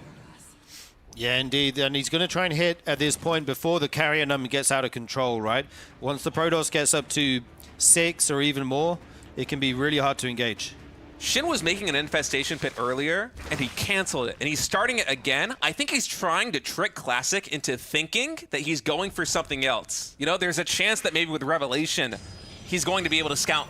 After casting Revelation on the drones, the infestation pit once more, and Classic's like, oh, infestation pit. You're going for infestors, you're going for Hive, you're going for a later game, but that's not what's happening. This is Shin just trying to throw a little bit of bad information Classic's way so that he is not ready and not expecting a Nidus Swarm like this one at the junction between the 3rd and the 4th base, but Classic, it looks like he is in a very good position to deal with this. He's got a lot of carriers. 2 more are about to pop. Storm about halfway done as Shin is leapfrogging with this Nidus network forward. Oh my god, this is so many Queens and Hydras, though. They can actually fight the Interceptors directly. They don't necessarily need to get on top of the carriers and take them out. There's just not that many Interceptors right now. And once those go down, there's nothing but Blink Stalkers, which Hydras will absolutely eat. The one thing is, going for him, though, is this static D with these, you know, cannons and shield batteries. His static defense at the 4th base, but not really a lot here at the 3rd. The natural expansion also exposed. The entire mineral line gets wiped out by a Ling. A run by a carrier is going to try and deal with that. But as you said, there's very few interceptors. There's only 3 right now. Between these 3 carriers, as another storm is going to come in. Some nice damage on the Hydras, but the main body here of the Zerg army is so healthy right now. We have a couple Queens in the orange, but the Hydra's mostly in the green as the 3rd base falls. 31 drones going down here for Classic. Oh man, I think Shin is very close to a 3-1 victory. Classic is gonna try hold on right now with the 3rd. The static defense carrying a lot of weight, that photon cannon and shield battery, but is he gonna have enough to hold on? It looks like he might. He still has a couple transfuses left. Here comes the next wave of Hydras. Going to be able to help out, take out that Archon. No Interceptors, only what he can make as this fight goes on, and that's too much. Classic calls GG, and Shin moves on 3-1 in our first best of 5 here. Wow, what a series by Shin. Some really creative builds. We had the gold base on Evil Heart, which Classic did not expect. He also did not expect the follow-up to that one. And then just feeding bad information here in game number 4. Galaxy That Braid. was super smart. I like that you caught that, by the way. You know, making the infestation pit. Do you see it? No? Okay, I'll cancel it and I'll make it again where you do look, where you are looking. And yeah, Classic obviously had the misread on where that game was heading. And then Shin hits with a super quick Nidus, Queen, Hydra timing. What a game. That was just awesome coming in from Shin. And you saw basically in every single game, it was either a hatch tech timing or a lair tech timing. Yeah. But he played every single game aggressively in a different way. You're never just going to build up to try and defend one sort of push there as Classic. Right. There's this whole plethora of strategies that Shin has in his back pocket in ZVP. And let me tell you, if he is able to take down Maru here in the losers final, Hero might have a hard time with him in PvZ because, my goodness, did Shin look good versus Classic. Yeah, Shin's PvZ looks amazing right now, but his record versus Maru is not so hot as we've seen in the past. Yeah. I believe, what is it in total sets is something... 28-0 in the advantage of Maru. Just to put that in perspective to you guys, Maru and Shin have been playing against each other since I think 2013 or 2014, if my memory serves, and Shin has never won a series that was best of 3 or longer, which is outrageous. I can't think of any player versus player matchup in StarCraft 2 that comes close to this, but if Shin could break it here in RSL Season 3, I mean, you got to be rooting for him in that case, right? To get this monkey off his back, to finally have a victory versus Maru would be so huge for this guy. Yeah, that would do a lot for his mental game as well. Maybe he has just a mental block against Maru because I think he's definitely capable of beating him. He is good enough. Maru is in amazing form right now, though, we got to say. He did fall to Hero, but that series was very intense and went the whole distance. I cannot wait for this next series. Yeah, it's going to be an epic best of 7. And guys, these players, they're fighting for a spot in the RSL Offline Finals in December 13th and 14th. But you can purchase your spot by going to TaserThreads.com and picking up some tickets to the Offline Finals. It's going to be me, Sturgeon, Tasteless, all the good RSL folks there casting. We're going to have a live audience. We're going to have the players there. Gemini looks so insulted right now. How are you going to leave him out like that? All the good folks, me, Stay, and Tasteless. I wanted to see if he was listening. Oh, he's walking out of the studio right now. go. Folks, get your tickets. Tastelessthreads.com. $30 for the regular tickets. If you want some backstage access, you can get the premium ticket for $150. I'm sorry, Gemini. You know we love you, but we would love to see you guys there at the big place in Seoul, Korea. It's going to be such a blast. Anyway, folks, we're going to take a short break. When we come back, a best-of-7 series between Maru and Shin. We'll see you soon.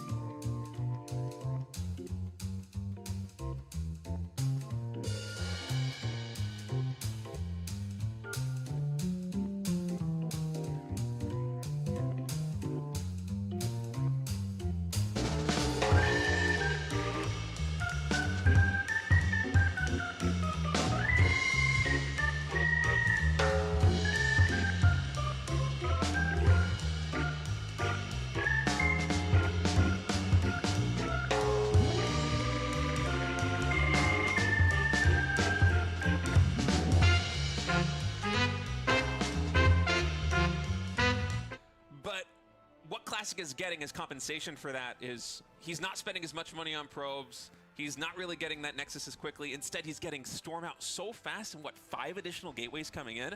He is bracing for the timing attack that Kier's going to throw at him, and his army is going to be impressive. Yeah, I like this. No Colossus just yet. Instead, really going to lean into the Psy Storm, which, you know, it's hard because Terran, if you can't, you know, kill the Templar in time or EMP it, which is not available at the moment, you kind of have to just eat the storm, right? And so that's going to be really, really tough. We have a big drop coming out here. Now, Classic is hugging the bottom of the map. I don't know what's in his main, but he does need to be ready to deal with this right when it gets in there, or this could pop a lot of pylons and possibly important tech. And he could even feedback this. Yeah, Kier sees that and just immediately retreats, going for a third command center as well. So it's not going to be a heavily committed 2-base timing attack from Kier. Instead, just developing. And, you know, Classic, economically, he has been chrono boosting probes a lot, it seems like, ever since he took that later third base. Adding an additional Vespene geysers as well, playing a really high gas style. It makes me wonder if we're going to see maybe a robotics bay come in from Classic sometime soon. But as it is right now, just continuing to power up. He has so many gateways back at home, adding in 3 additional pylons. There is potential for Classic actually just, yeah, I was going to say, make a Warp Prism and start getting aggressive here, because this is a pretty significant moment where the power spike for the Protoss is really hitting, whereas Terran, they don't have a lot of the critical upgrades, they don't have Ghosts out yet to deal with the Templar, and it looks like it might be Warp Prism aggression and a second Robo with Robo Bay. Yeah, this is cool. Excuse me, this is not what I thought we were going to see today here. I think he absolutely could move out. Now, Terran, you know, they can be a little bit more nimble on the map, so there's always a chance you start to move out and they pick up everything and try to go in there and drop. And we have had some kind of base tradey games already, and the PVTs here in the RSL. But right now, Terran is not doing that, is not set up to do that whatsoever. And this is going to hit the third. And honestly, I mean, this could be really difficult to deal with. I think he just threw 4 Templars in the Warp Prism. Generally, the game plan is that you drop the Templars out so they can't be, you know, sniped or picked off in any other way before their storms get out. Yeah, just going to defuse this Widow Mine right now with the Blink Stalkers. First Ghost's halfway done for Cure, which means he's not going to have any EMPs for this fight. First Storm comes down. Not the best connection right there. Not even really hitting those Widow Mines yet. Just mostly zoning away the Terran army. But there, a big connection on the SCVs. 12 going down. Beautifully done. The Zealots are going to come in here now. 15 SCVs already killed in this game. The main is decimated. You can see the Warp Prism is still running around. I think it can escape towards the top left, which means this position down here at the third is going to be very softened. Can he not push it any further? Maybe he made the right call. I guess maybe the storms were all drained.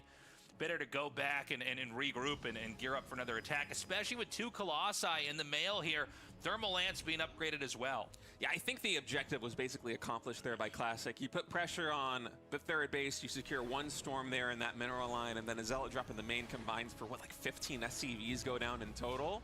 And behind it, he has the second Forge online now. Double Robo Colossus production has begun. Kira at this point is starting to equalize a little bit in terms of the army composition now that he's been able to add some Ghosts into the mix to deal with the Templar. But once Kira has that 4th base kick in, and say we have 3 or 4 Colossi with Thermal Lance and 2 additional upgrades finishing up, it's going to be a scary moment. And actually, these armies, once again, getting really close to each other. Classic trying to keep Kira on his base. And it's going to be tough for Terran to traverse this because... Oh, did he just make a hallucinated? Oh, I'm sorry. I thought I saw a hallucinated Colossus. I thought that was another interesting moment where he could intend something different there. Terran has a hard time sieging and unsieging and trying to advance in these positions. I mean, one advantage Protoss has is they don't have to, like, siege up at all. God damn, that's a lot of gateways. So 8 more gateways coming up here. Terran is moving out. If Terran's going to make this work, it's probably going to be now, but I don't think it's going to be easy. Now, that being said, Protoss is sort of out of position. He's racing back here to try to meet him. He wants to at least force siege mode once or twice before he has to, fight. And there's that first force siege mode. He's going to come out here and basically try to disarm the mine. Yeah, now it's 16 gateways online here for Classic. You can tell he's itching for a fight. Thermal Lance, I think it might be, yeah, it is done. +1 ground armor just completed, +2 ground weapons nearly complete as well here for Protoss. This is another big power spike. And Kira, I think he knows he's kind of on a timer. He sees Classic taking a 5th base right now, just to the 3 bases of Kira. And now Classic, he might be on the hunt. Yeah, again, with 3 bases, what you see is what you get for Terran. Classic is starting to really fill up his bank account now. Lots of minerals, lots of gas. Stalkers maybe jumping in a little bit too soon. This is going to be in the way of the Zealots. Regardless, it's the Psy Storms we want to watch here. Maybe an overextension, beautifully done.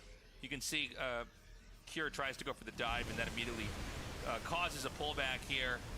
Another attack in. I'm not seeing a lot of Psy Storms. Yeah, the EMP was huge. Only 1 Templar had energy remaining, so 2 more Storms is all Classic is going to get as we have a big Zealot warp in. But so far, Kira with just impeccable control is able to pick this Protoss army apart. Some nice micro right there on the Warp Prism, just saving the life of 1 more Colossus. But wow, that was a beautiful engagement by Kira. That EMP absolutely saving the day. But the big difference right now is it's 100 minerals for Kira. It was actually 2K minerals a second ago. And so he can dump all that back into supply. Now, they're both almost maxed out again, but this is going to be a lot of muscle here on the map right now for Classic. And Classic's still growing. I mean, we just now have Kira taking a 4th base at 12 o'clock. And this is really where the growth factor just gets out of control. And Classic's army is so big, you can't really pick up and try to drop somewhere because the Protoss is more than happy to sacrifice. Hey, what's up, everybody? It is Tasteless and Gemini now giving you this next match here in the RSL. And this should be a good one. We've got Maru going up here against Shin. This is what I think Maru should take, right? Yeah, definitely history would say that. Yeah, exactly. Shin has been, this has been basically his Achilles heel in the entirety of his career. He hasn't beaten him in a best-of-3+ ever. It's insane. Yeah, so it's going to be a tough one. Let's see what happens. This is a best-of-7 that we're going to be going into here. But I've got to say, Shin has had quite the run. If there was a Zerg player that was going to be here, I would have guessed probably Raynor, right? Yeah. Since he's been on a tear the last couple years. But either way, the winner of this will go up against Hero in the Grand Finals. Now, if you're watching the VOD, that'll be in the next video. If you're watching this live, that is later tonight.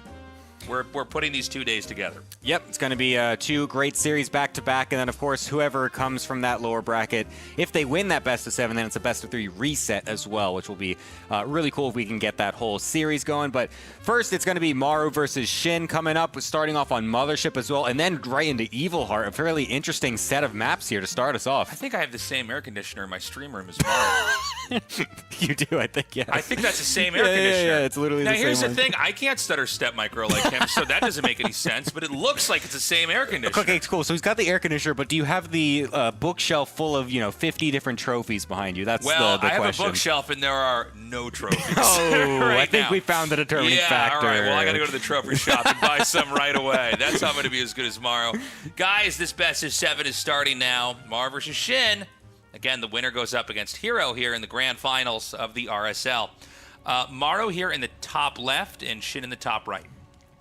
Yeah, Mothership is going to be a great map to start this off on, a nice 3-player map. The only 3-player map that we have right now, and it's already had some very cool games so far throughout the season.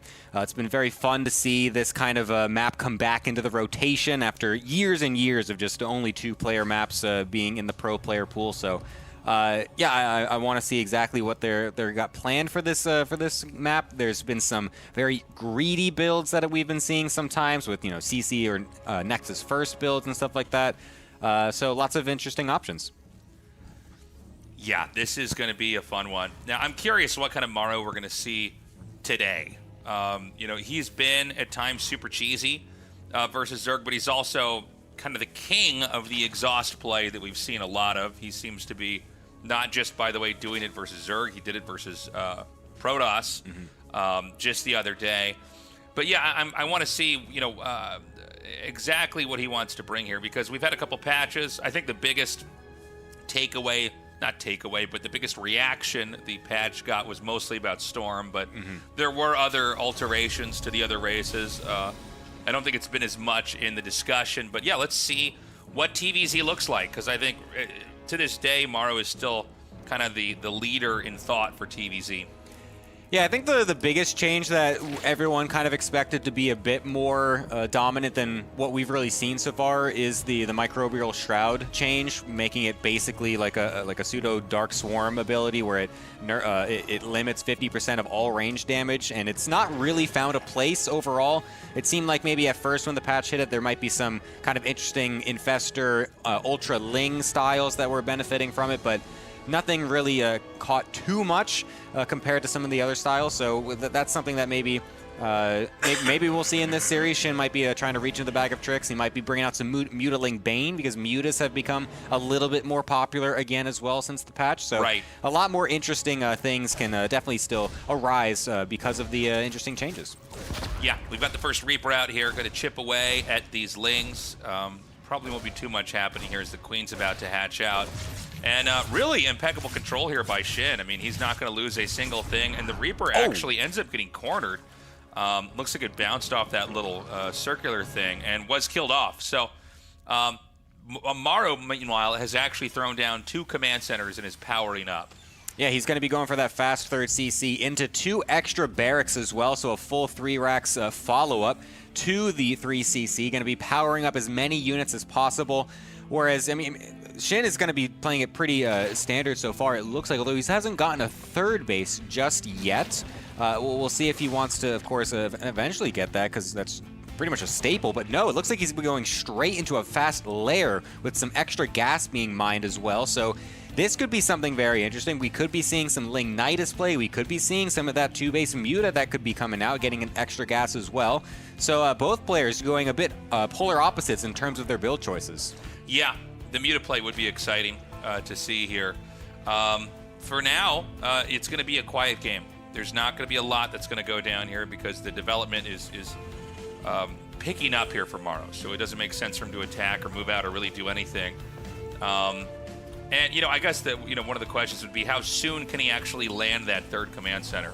Even if it's inside your main, you're still going to be dropping mules. You're going to be making SCVs with it. But, yeah, I would imagine if the Zerg is also attacking heavily, you could probably land it pretty quickly if you can confirm what they're doing, right? Yeah, and also it's kind of interesting. I'm just kind of thinking about this. Since the Reaper died, it's going to make it much more difficult. And there is that Muta coming in as well with the Baneling Nest. I wonder if Shin alterated what he was going to be doing because the Reaper died. Because obviously it makes it much more difficult with the Reaper dead to actually scout something like this. Or maybe he was just planning on doing this from the start anyways. I'm not entirely sure. But the fact that that Reaper is gone means that Maru is going to have very limited information on the type of build that Shin's going to be going for. So this Muta play might catch him off guard if he's not totally prepared for it. Yeah, that's a good point. It's almost forgettable that that Reaper was killed off early on. But you really don't have any way to check unless you were to basically sacrifice a mule with a scan here. And then again, this may be just a kind of predictable way to play the game. You know, I mean, we're still unpacking the meta in each of the matchups in the new patch.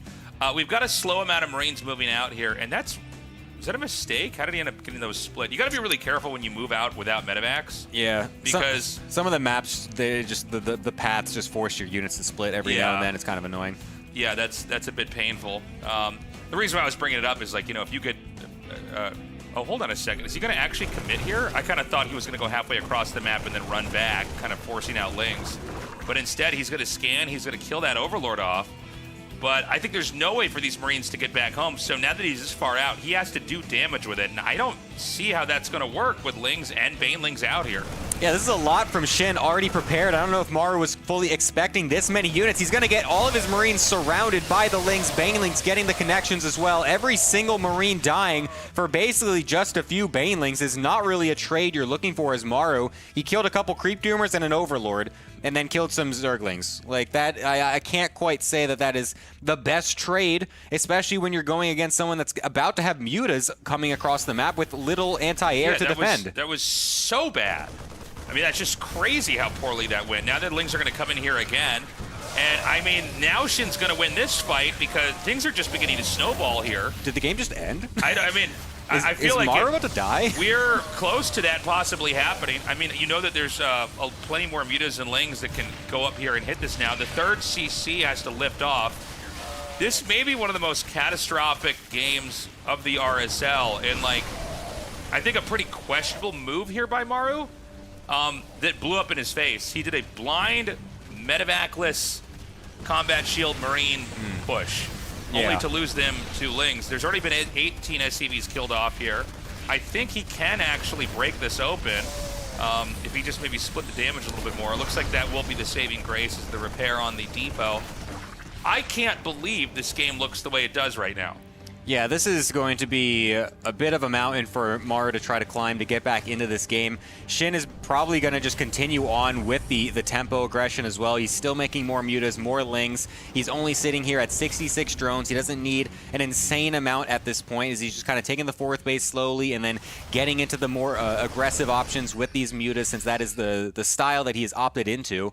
And for now, Maru, I think, will be able to stabilize just a little bit. He was able to get a few more Marines out, so it's going to be more difficult for the mutas to just full-on engage them like they were initially. But the opening that this has given Shin is an excellent start to this best of 7. Yeah, well, this is about as good of a position as you could ask to be in. Now, you know, one thing about Maru is he's really tenacious. He is, I think, probably one of the best players in the world at when he's behind, kind of being unfazed and just powering through it and ending up ahead just based off his raw mechanical skill. But even with that, I mean, it's hard to imagine him recovering from the damage he already took. I mean, and it's also just a funny-looking game because you never really see Maru make a bad call like that. Yeah. And I think that just kind of goes back to the Reaper dying, because he just kind of went into that blindly. Oh my god, the Widow Mine's hidden! Not where Shin was expecting, neither what I was expecting. I didn't even see them there get massive hits on the mutas. Okay, so again, you were saying it is Maru. He's very tenacious. We've seen him already make an incredible comeback in one of the series from yesterday. We cannot count him out when we should not do that. So maybe we were being a little bit overzealous there. I mean, that a was couple more moves like that, maybe we start to talk about this. Yeah, well, you know, I mean, double Widow Mines over there to just hit those mutas so hard. And, I mean, that punish is kind of crazy. Mutas will recover their HP fairly fast, but, you know, that was a painful moment there for sure. Now Maru's got his third base up. He's looking like he's in pretty good shape. Shin is expanding all the way at the very bottom of the map in that other spawn location. Yeah, that's kind of weird. You don't really see that very often. It's like a Brood War expand. I was just thinking the exact same thing. Yeah, where you go, huh, Where's the Nidus Canal to connect those? Yeah, right. He needs 1 or 2 lurkers at that ramp so the Marines can't get up and he'll be fine. Yeah, that's a very unusual place to expand to, but I guess why not, right? I mean, Terran is probably going to be landing a lot more mules and spending a lot less scans because they're already behind. And, you know, it's hard to get anything down there, especially with the vision that Shin already has on the map.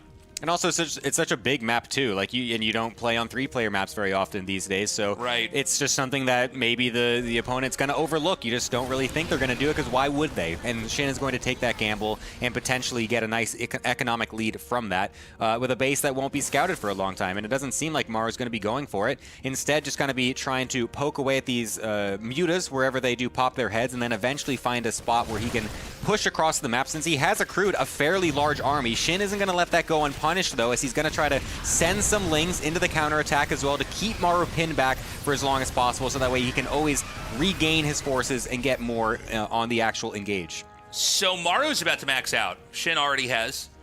Both these are high burst damage armies, so this is going to be kind of a crazy fight. Yeah. It almost looked like they're going to just meet in the middle of the map here. I feel like someone's got to be wrong when you both meet out here. Come to the Lings and the Banes now. And I mean, so far, God, it's unreal how much Maru has here. The camera keeps panning, and there's just more and more army. I thought Shin was going to maybe take that fight. This is a bad spot to morph Banes if Terran can pounce in here. Yeah, that was a little bit risky, but it looks like Maru doesn't want to fully go in there, doesn't know exactly how many units might be coming on the reinforce. A couple lurkers also now getting into the mix as this Hydra transition is fully in effect from Shin. The mutas are no longer really a factor anymore. They're just going to be doing a little bit more poking damage if they're still alive. I'm not sure where they are, actually. Nice Widowmine shot to deny that run by as well. Those are the two Widowmines that hit the mutas earlier. Oh my god, they're just absolutely sick. So... You know, look, Maru, I think he's still okay. Remember that whenever you see Hydra Bane, it's like the first couple of fights that are the most important because you're spending so much gas to create this. So you really need to see those fights go well for Zerg if they're going to then be able to push across. Now, Maru fractioned off part of his army, and he's going to go ahead and clean up the bottom here. I don't know if he knows about the 6 o'clock base, but he does know about this one that he's fighting right now. Yeah, I wonder if this will kind of key him into the idea that there might be more on the bottom. It doesn't seem like it just yet. It really feels like this base is just going to go unscouted. Oh, no, it was almost going to go unscouted, but then he finally finds these drones walking across the map. It's so unlucky. He definitely should know now. At least this army will get cleared up since the main army from Shin is going to respond, but Maru has now known that there is something down here, and he's going to be able to potentially aggress that later. He's actually bringing the rest of his army down to the minimap as well. Yeah, and I don't know that Ragnarok's going to be able to defend this. The Banes are going to come out here. It's going to be up to Maru to stutter step micro through this. In fact, he doesn't even need to do that. He just sort of ate the shots from the Banes and just pushed forward anyways. I actually think Maru might just win this game in a second here. Oh, hold on. We're missing something. There's a counterattack at the top. Oh my god, Lurkers actually just running their way into the bases at the front. That's a quite bold move from Shin, but honestly something that he needs to have happen right now because he's just lost these 2 bases on the bottom and a large portion of his army trying to defend them. Still going to be able to actually defend this base down here. He's got a few more units. Maru didn't leave too much there, but the Lurkers over on the left side will get cleared out, and now Shin is going to be stuck on what looks like only 3 bases. Yeah, I mean, he's got that bottom base still, but it's barely... Oh, no, actually, he's got a lot more. Okay, yeah. I actually thought this was kind of empty. I also did, too. Okay, yeah. Scratch that a little bit. So he's actually in better shape, but I don't know that that base can be saved.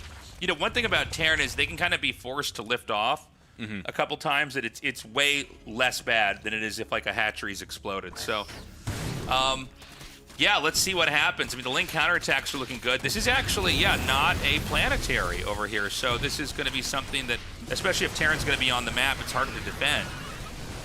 Yeah, this Ling run by is run its course. It's going to have to go ahead and get back home as the rest of the bio from Maru has arrived, killing off a Lurker as well. Keeping those in as low number as possible is going to be a key for Maru to find this victory. He's done an excellent job of bringing this game back. Ever since those 2 Widowmines hit the mutas, it feels like he's just kind of been on a little bit of an upwards trajectory in this game after that incredible early flop that he had. But for now, I mean, Shin is the one that's trying to scramble around, get a couple extra bases. He's getting this top base now. The one on the bottom still is saturated. But now, look at that. It's the Brood War tactic. He's just got the Lurkers at the top of the ramp. There you go. This is such a funny game, and there's just so many little Brood War elements happening in this SC2 match.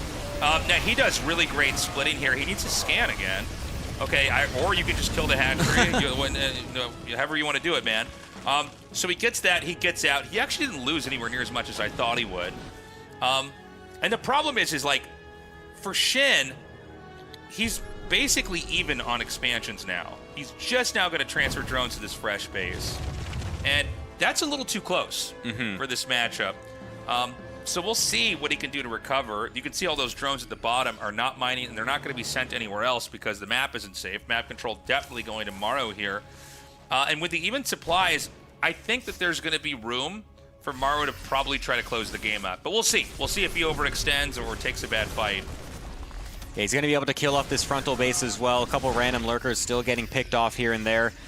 Shin, a large part of his just entire network is on that bottom base trying to get that set up yet again. There's a couple lurkers sitting there too, a Viper, like you said, a bunch of the drones that are available to Shin are just sitting here idle, so they're not actually contributing to Shin's economy right now. You can even see on the bottom the amount of income differential here is much in the favor of Maru in these last couple of minutes, and so everything is trending upwards. Even finding a random Viper just going across the map, it seems like Maru is king at just finding all these little picks here and there. He's even going to try to come right back up into this base, kill off all these lurkers, and potentially just wipe this base yet again. How did he split that like it was an AI? Yeah, that was just insane. They both went perfectly in opposite directions.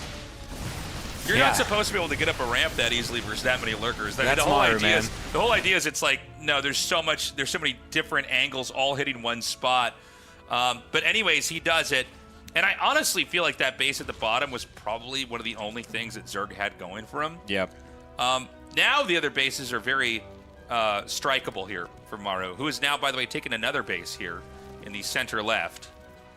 All right, we got a couple ghosts also joining the fray here. It looks like Maru isn't quite ready for this attack, but still is able to back up nice and cleanly. Shin engaging off of creep is going to be very risky. His creep spread in the middle of the map is not quite there, so it's going to be hard for him to actually get anything. A Nidastorm is going up over there. We'll see if anything can come out. A couple of the lurkers, but there's not really anything to actually deny. He could, I guess, get the Ghost Academy could be decent, but a scan and a couple of ghosts should be able to snipe those away and force them off. So that's a nice defense for Maru as well. And it feels like all these little attempts that Shin is trying to make to just get any sort of, any sort of advantage in this game again isn't quite working out too well other than a CC lift. No, it's looking pretty bad for Shin here. And I don't think there's any easy bases to take anymore. Any other base he takes is really quite close to where Maru can push into. I almost feel like the game is kind of laid out here for Maru, where he's just going to basically look and wait for the Zerg to inevitably expand because they have to. They've got to try to stay ahead of the Terran and bases. And then he just, like this base here, this is easily the most attackable base, so he just does like a perfect spread. There's ghosts here in the back. How do you even engage into this as Shin, man? This is insane. The split is so good. There's still a large amount of ghosts that could be throwing down snipes. You can see the Banelings trying to get onto that backline of ghosts, but the splits are so good from Maru. But the rest of the Hydra is still in the back end. We're able to deal with a good amount of the bio at the front. A large amount of Maru's army is actually medevacs, so that's going to be a little bit deceiving on the army supply count. And now we've even got a forward Nidus to try and reinforce more quickly. Was that actually an overextension from Maru? It seemed at first it was going to be a great fight, but now Shin has actually got some position on the map. And Shin's going to basically try to have the strongest counterpunch imaginable and just try to push through here. I'm not sure if it's going to work. I don't see a ton of infantry, though, here for Maru right now. He's definitely going to take out the Planetary. Yeah, the Planetary getting killed off is a great win for him. A couple Banelings connecting onto some ghosts in the backline as well. The supplies for both these players are getting so dangerously low at this point. 13 more SCVs are getting killed off, which means Shin will actually have the eco lead again, despite everything that's happened in this game. And Maru, he's got a massive army again, though, for the counterattack. So while Shin was able to do a good amount of damage in that counterattack, now Maru, I feel like, is going to have a bit more tempo going towards his side to potentially try to end this game once and for all. You know, it's funny, like, I really like what Shin did there, but I don't think it's enough for him to recover. Like, I think it's a good idea, and I like how quickly he did it, but this next counterattack is going to be another tough one to deal with. Remember that a lot of times when the Zerg's actually holding these attacks off, it's because there's a ton of Banelings in the mix. And I don't see any Banelings right now in this army. Instead, we're going to go for a flanking lurker maneuver on the backside. Maru split up just a little bit, a couple of the Liberators getting killed off, but the army size for Maru continues to be extremely large, and this entire time he's also had the 3-3 upgrade advantage. Shin, during all of this, has basically been forced to cut that 3-3 upgrade. It's been sitting on 2-2 with one of the Carapace on 3 as well, but it seems like for now Maru is going to be having that upgrade lead, and he's just going to take that. And honestly, Shin just completely starved out towards the end of that. You can see he just was trying to find anything to get any sort of engagement, but it just wasn't really working. He's like, all right, I don't want to deal with this anymore. Let's go to game number 2. Yeah, I mean, it's insane to think that that game started with Maru doing one of maybe the worst moves possible. Yeah. Like a blind slow marine push. And I kind of get it. Like, it's actually a risky move, but if it pays off, you can be in great shape. You can, like, gun down a hatchery or something. But Shin punished it. And then the fact that Maru just kind of willed his way back into the game against a Shin who was looking pretty strong. I'm a little bit worried for Shin now. Moving forward here. Yeah, it's always brutal when you get such a nice advantage in the early game in a series like this where you are the underdog and then you blow it. And then you're suddenly now you're like, well, you have that moment where you're like, oh, I've got so much confidence. I can actually take it to this player that I've never really beaten before. And then you slowly lose the grip, and then eventually the game loses itself again. And you're just like, what can I do? Yeah. What advantage do I need to be able to actually beat this guy? It's one of the scariest things in StarCraft is when you get ahead. Like, what you did early on worked, or you see they made a mistake and you go, okay. Like, all we got to do is play by the book and we're going to win, and then they start to come back anyways. Yeah. So a pretty intimidating game there from Maru, who takes a 1-0 lead. This is a best of 7. We'll be going into game 2 momentarily. We're waiting for the players to confirm that they're ready. But I'm hoping that we can see Shin win this next one. I'm hoping we have a real back and forth here. Yeah. My fear is it might just be like a 4-0. Yeah, I mean, it's not out of the cards, to be honest. Maru has looked extremely good this season so far. Even the ones that he lost against Hero, it was extremely close. It was down to the wire. Even that last game that they played, it was so back and forth. So let's see if Shin can bring it back here on game number 2. It's going to be Evil Heart. This might be a map that he can bring in some interesting builds, some interesting cheddar cheese, maybe some proxy hatches or some early all-ins or something. Maybe Maru is actually going to be the one to throw out a proxy rax or something. It doesn't look like he's actually sending any SCVs, though, so nothing too spicy to start it off, but maybe this is where Shin can bring it back. Yeah, let's see what Shin's got this time around. I mean, my biggest takeaway in that last game was it's like, even when Maru, I think, makes a strategic blunder or takes a risk and it fails, the fact that he's just so mechanically solid, he knows exactly how to take these fights. Even when he was, like, literally brute forcing his way up ramps versus lurkers. Yeah. His control was so good that, that's where it really, I think, becomes intimidating. Mm-hmm. Now, this game's going to be gas pool. Wonder what that's going to be. I mean, yeah. It's obviously you're going to try to get a couple lings early on to potentially deny a low ground CC attempt from the Terran player. Being able to kill off the SCV is the best thing you can hope for in that regard. But maybe Shin might want to go a little bit heavier with the aggression as well with this gas here. Could be trying to follow it up with some sort of Roach Ling Ravager all in or something to that effect as well.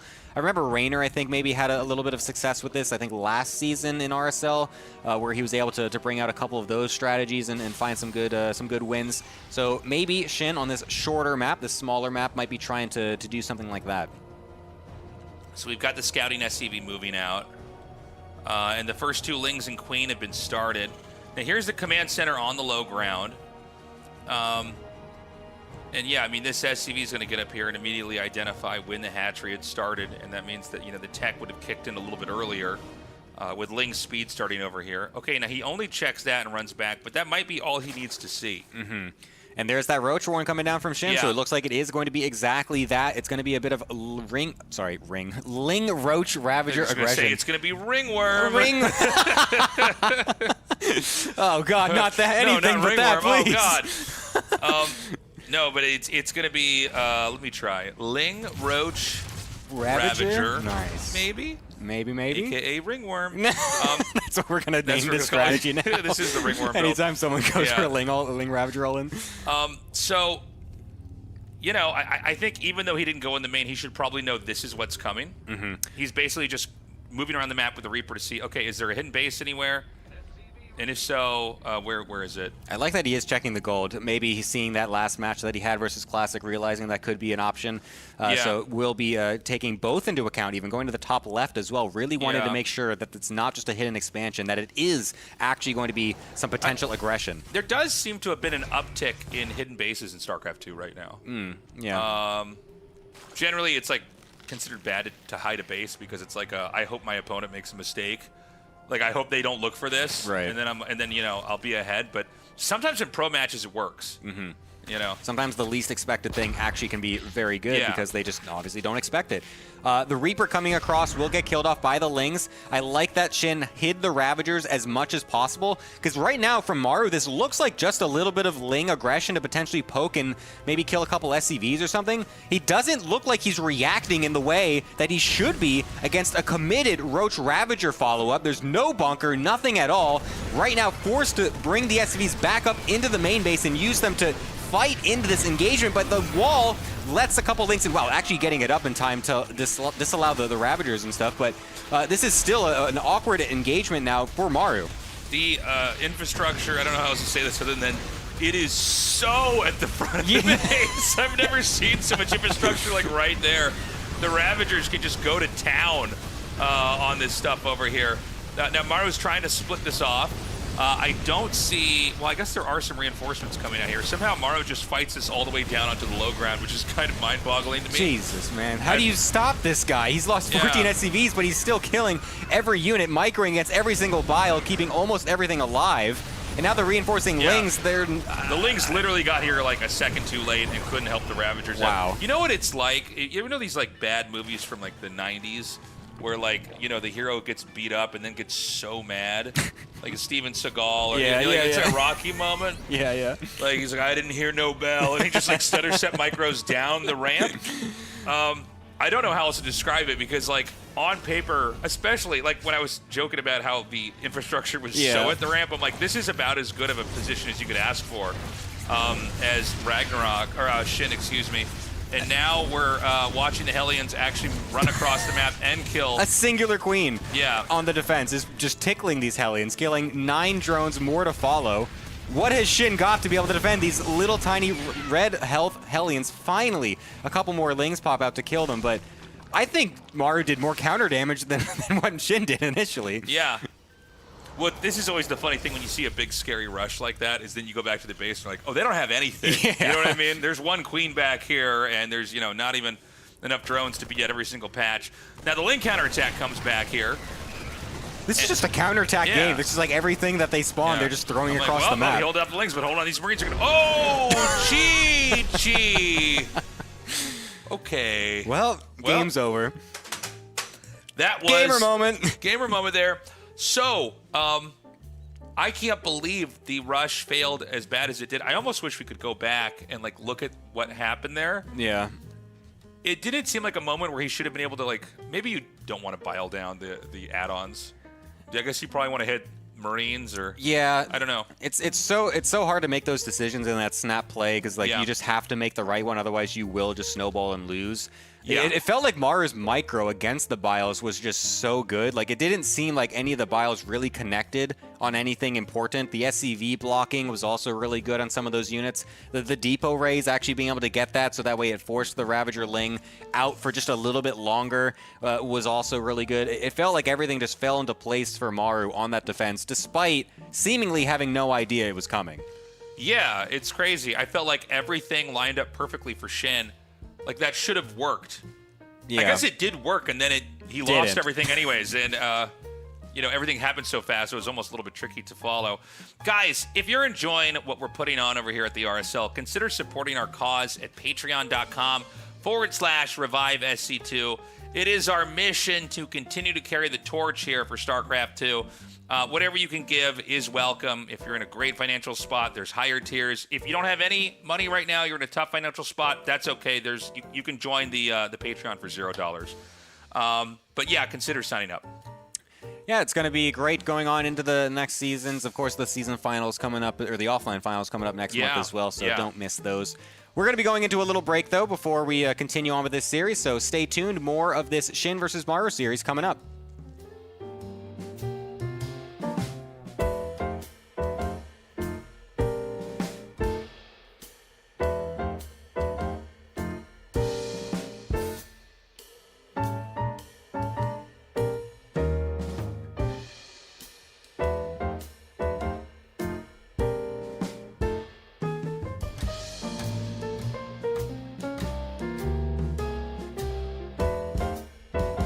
not even expecting Classic to change anything up either. I'm just expecting him to keep doing the same thing. It's working. You don't stop what's working. Like there's no reason to try and fix something when it's not even broken. And Cure is the one that is really kind of scrambling to find some answer to this. I would be honestly surprised to see an SCV pull as well, considering the fact that we're just going fast Storm as Classic every time. So it's like that's going to be you're just walking right into a meat grinder at that point. Yeah, it seems like there's almost no need to go for Colossus right away. Yeah. But yeah, I mean, I don't know. You know, sometimes I look at certain matchups and certain iterations of the game, and I go, I don't know how to stop what they're doing. Yeah. Like what they're doing looks really strong. So I have, honestly, I think more questions than answers here. But, you know, Cure, as strong as he's looked in this tournament, Classic's making this look very easy. And it's a great feeling. When you're Classic and the games are going the way they are, you know you don't have to do anything, right? You just keep hitting those notes, you know, go with the ebb and flow of what you've already been doing, and you should be fine. So we're going to go into game number 2. Fingers crossed for the sake of a longer show here tonight that we actually get Cure to get some wins, because right now, Classic in the bottom right versus Cure in the top left, he has a 2-0 lead. Yep, I'm looking, of course, to see what Cure is going to be doing to switch things up. He did go for some double gas openers, is maybe something that he could look into to switch up a little bit, maybe just be a little bit greedier or something like that. But the problem with it is, though, is that if you do go a bit greedier, then the early hallucination scout will see that. And if you try to go too greedy with it, then you're just leaving opportunity for your opponent to alter there as well. And then you can start to get punished from that. So the early hallucination scouts are such a vital thing for the Protoss to just have so much information available at any point of the game. And to be honest with you, as a Protoss player myself, it does feel very nice to be able to do that in my ladder games. But I'm sure Cure is having a hard time here. Yeah, no doubt. Well, you know, the games look like extremely frustrating losses. Yeah. You know, sometimes you have it back and forth, or you even have like a nail biter where it's not clear until the last, you know, maybe 30 seconds or last minute who's going to win. But here it's just like we're watching Cure be on struggle street. Yeah. He does need to kind of just reach into the back pocket, and he is going to be going for the single gas this time, not double gas, so that's kind of what I was mentioning as one of the things he could try, at least bring out something just a little bit more straightforward, not go for the double gas openers this time, and maybe just go for something a little bit more traditional. So we'll see what Cure's got cooked up here specifically for this one, as it is just going to be the Reaper follow-up coming afterwards as well to make sure he can get the full-on scout. So we'll see what ends up being, if it's going to be factory, if it's going to be extra racks. I would be honestly very surprised to see 3 racks. I feel like that's not something that would be very good against this style. So likely just going to be a factory into other tech. So for now, it's going to be just continued development here. No one's going to try anything crazy. It seems like a lot of the PVTs we've had just are a little bit slow to start. Yeah, there's nothing like super crazy happening in the early games in these recent series and whatnot. There's no proxies as much. There were a couple like double proxy racks, like with Marauders and stuff like that a couple of months ago, which I am, to be honest, actually maybe a little bit surprised that we're not seeing as many more of those types of strategies, because I felt like those were like kind of they were doing pretty decently at punishing the early sentry stuff, but then you see players like Hero just not even scouting it and defending it anyway with just pure sentry, battery, and probe pulls, and it's just like, oh, Yeah. sick. Well, okay, I guess that doesn't work either. I wonder if maybe we should just have a SCV pull from Terran, like just a really early, like pre-storm. Yeah, it's so hard though when you're as Classic going for it on 2 bases, because like Yeah, I guess that's how true. can you, I mean, it's you're not like even pulling about SCVs before medevacs are barely even out. It's yeah, like so hard. That's a good point. You haven't really accumulated anything at that point in time, anyways.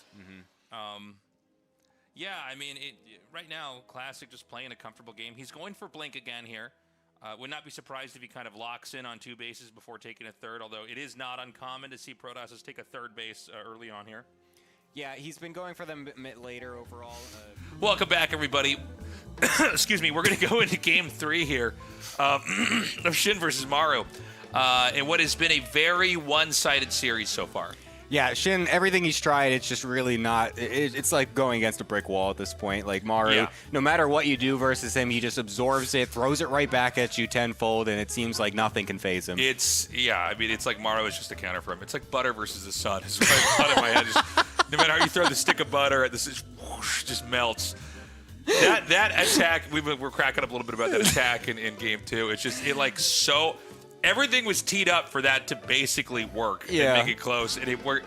Literally, it was Maru like running down the ramp and killing the army, and then going across the map and killing the drones. So, I'm worried here. I'm worried for Shin because I think this could very well be a 4-0. Yeah, I mean, even in the last series that they played earlier on in the tournament, it really just felt like Shin, even though he was getting these crazy advantages in maybe 1 or 2 of the games, Maru again just came back and just was able to weather the storm. And Shin just cannot get over this mental hurdle, it feels like, of Maru. He just cannot beat this guy. He did get a couple close games in the previous series, though, so there's still some hope. It might not just be a straight-up 4-0, but just from those last 2 games, it unfortunately does maybe look like it's going that way. But Celestial Enclave maybe will be the turning point for Shin as we head on into that map number 3. Okay. Maru here in the top right, Shin in the bottom left. And I don't want to pick on Shin too much, but the build order and the way that loss felt, it almost felt to me like Shin kind of knew he was in hot water after game 1 and went, okay, we tried a honorable macro game. Let's try to just, cripple Maru early on. And the fact that it backfired so badly may just be a statement about these 2 players and what kind of games they create, where Maru just knows how to beat Shin. And I'm sure, this is always true in tournaments, but I'm sure you've even experienced it where some player who's just strong enough you can never beat him no matter what you do. So hopefully that's not the case this time around. We are on the map that has the pocket base in the back, and that's funny. I didn't think he would expand there. That's interesting. First. I was literally about to say people normally take this later because it's free, but never mind. Yeah, I think that might be one of the first times we've seen one of these one of the players actually take it as their natural, especially as a Zerg player. Like, I feel like as a Zerg, generally, you always feel very safe no matter what to take the forward normal natural. That doesn't seem like something that is really contested too much. So I'm curious what the plan here is from Shin in this particular game. Like, part of me thought like maybe Maru sees that there's no nat or something, or that it's later and he thinks it's another, he's trying to mind game him and say he's not going to go super deep to check or something, and he overreacts. But I feel like Maru's not the one that would fall for that kind of a thing, especially because the worker only path is just in that base as well, so you can easily just send an SCV and see the new base. So I don't feel like that is necessarily the play, but yeah, I don't know. I'm curious to see what he's going for. It's just going to be a really fast 3 hatch. Yeah, I wonder what the rationale is for taking that first. I don't know. But normally you see that taken later. Obviously it's also true for Terran and Protoss, right? Yeah. The builds are so well engineered to allow you to get up a base, generally speaking, that we tend to see these freer bases taken later. These were one of the kind of first, I think, really cool ideas that happened in StarCraft map making. It happened in StarCraft 1, but it really did make you think, right? It's not just about you expand to the closest base and then the one after that. What if you put 1 or even 2 bases behind them? And then what kind of games does that create, Yeah, we're going to get the Reaper coming on in as normal. We'll be able to just poke around, not going to be able to do too much damage here. Hopefully Maru doesn't lose it like he did in that first game. We'll be able to keep it alive for now, so that's obviously what he wants to be doing. And, of course, the Queen will now have to run it down the ramp to keep this 3rd base alive as well and unattacked by that Reaper. So it looks like Shin is just going to take it as slow as possible for now. Still no gas being taken either. So, yeah, he's not really trying to tech up super fast or anything either. He's just going straight for the... straight for the greed. And look at Maru also going for a straight low ground CC again on a kind of random base that you wouldn't normally see this on. This is disgusting. What am I looking at? This is criminal. No way Shin scouts that. 3rd command center. If you lose the SCV that's making that, it doesn't finish. That's how risky that is. Why would you send some lings over there? He's got 3 hatcheries so fast, no gas, no extra lings or anything. Maru is making a very calculated greed move, thinking that Shin isn't possibly going to send random lings over to this base of all bases. He's making a great play, I feel like. This is an excellent read and adaptation compared to what Shin is doing. It's double engineering bay 2? Good lord. Someone stop this, man. Someone stop this. This should be illegal. This is insane to me. Now, it's like the only thing that could make this like even more riskier and almost nonsensical is like, then he goes mech after that. He has double E-bays, but he goes for mechanical units too. He rushes BCs. Yeah, well, he gets 2 armories next and just upgrades there. It's like, okay. So Maru's just coming out here and doing a little bit of damage here and there. Now, remember, I mean, this is really risky to take a third base like this. So he's kind of getting to have his cake and eat it. You know, he's going unpunished with his command center that's just out in the middle of nowhere. The Overlord's going to come in here. Now, this was the Overlord that was spotting earlier. And I do feel like you should... this is one of the harder things to do in the game, is like right around this time of the game to go in there and see all the buildings and know exactly where the game is. But he should notice that stuff's a little bit later. Surely. Right? Yeah, hopefully. Hopefully he does key into that. I mean, he sees the double E-base, so that's enough greed to show him that he can take that double Evo himself to make sure he doesn't just become so drastically far behind on that upgrade count, because that becomes so critical in the mid and late game of this matchup, is getting a whole set of upgrades ahead of your opponent is just... It's just a massive window that you can abuse from any side, honestly. So Shin wants to make sure he is going to be toe-to-toe with that in that regard, but Maru is still going to have the upper advantage in that regard for quite a while. And this third base, I wonder if Shin even realizes how fast he put that down, because it's like, I don't know, man. That's when do you scout that type of a base in this type of game? I mean, he just doesn't know what kind of game he's in. These are usually the worst types of games for a pro to be in. Because even if they're like, you know, mechanically playing perfectly, they don't understand where the trajectory is. Yeah. Right? Like, let's assume Shin thinks this is a two-base game, right? Well, he's going to be preparing for a push that's going to come immediately. That may delay, you know, a new expansion, or he might cut on drones. When the reality is Maru's push is actually going to be a bit later, because it's actually a pretty standard time push, which is on 3 bases. By the way, guys, we've casted countless 3 command center games. The command center's never made it the expansion, though. Yeah, you always float it. Yeah, you float, and you don't float it immediately. Once you just, like, check this out. He's going to show him. He's like, look. Look what I've done to you. Yeah. Now, even then, he might still not know when that was set up. But the point I'm trying to make is, like, this is 3 command centers, but, like, he even had that planted there so that the moment it's done, you can make SCVs. So this push is going to be just insane compared to anything else. Yeah, Shin was still realizing again, though, that there was some kind of greed happening. Of course, seeing the double eBay, he might have actually put the pieces together that the third base was quite quick. And he did drone up pretty heavily behind some of this as well. He's all the way up to 80 drones, so he's got a good economy going for himself. And now he's going to be able to ramp ahead in army supply as well. So I feel like both players are going to be able to really meet in the middle eventually in this mid game with some pretty strong forces. A couple dropper lords also being morphed here, interestingly enough. I wonder what those are going to be for. Maybe Baneling drops, or maybe usually sometimes, okay, it's actually going to be Lings to go into the main base, I'm assuming. Once Overlord speed finishes up, they'll be able to zoom ahead over there. A couple Overlords also getting picked in the middle of the map to deny any vision, but Shin will be able to force those away. It's going to be 4 base versus 4 base. I assume that, you know, these Overlords are going to be inbound over to that hidden base in the back. Yeah, and he's just now got the speed upgrade, so those are finally actually moving at a good pace.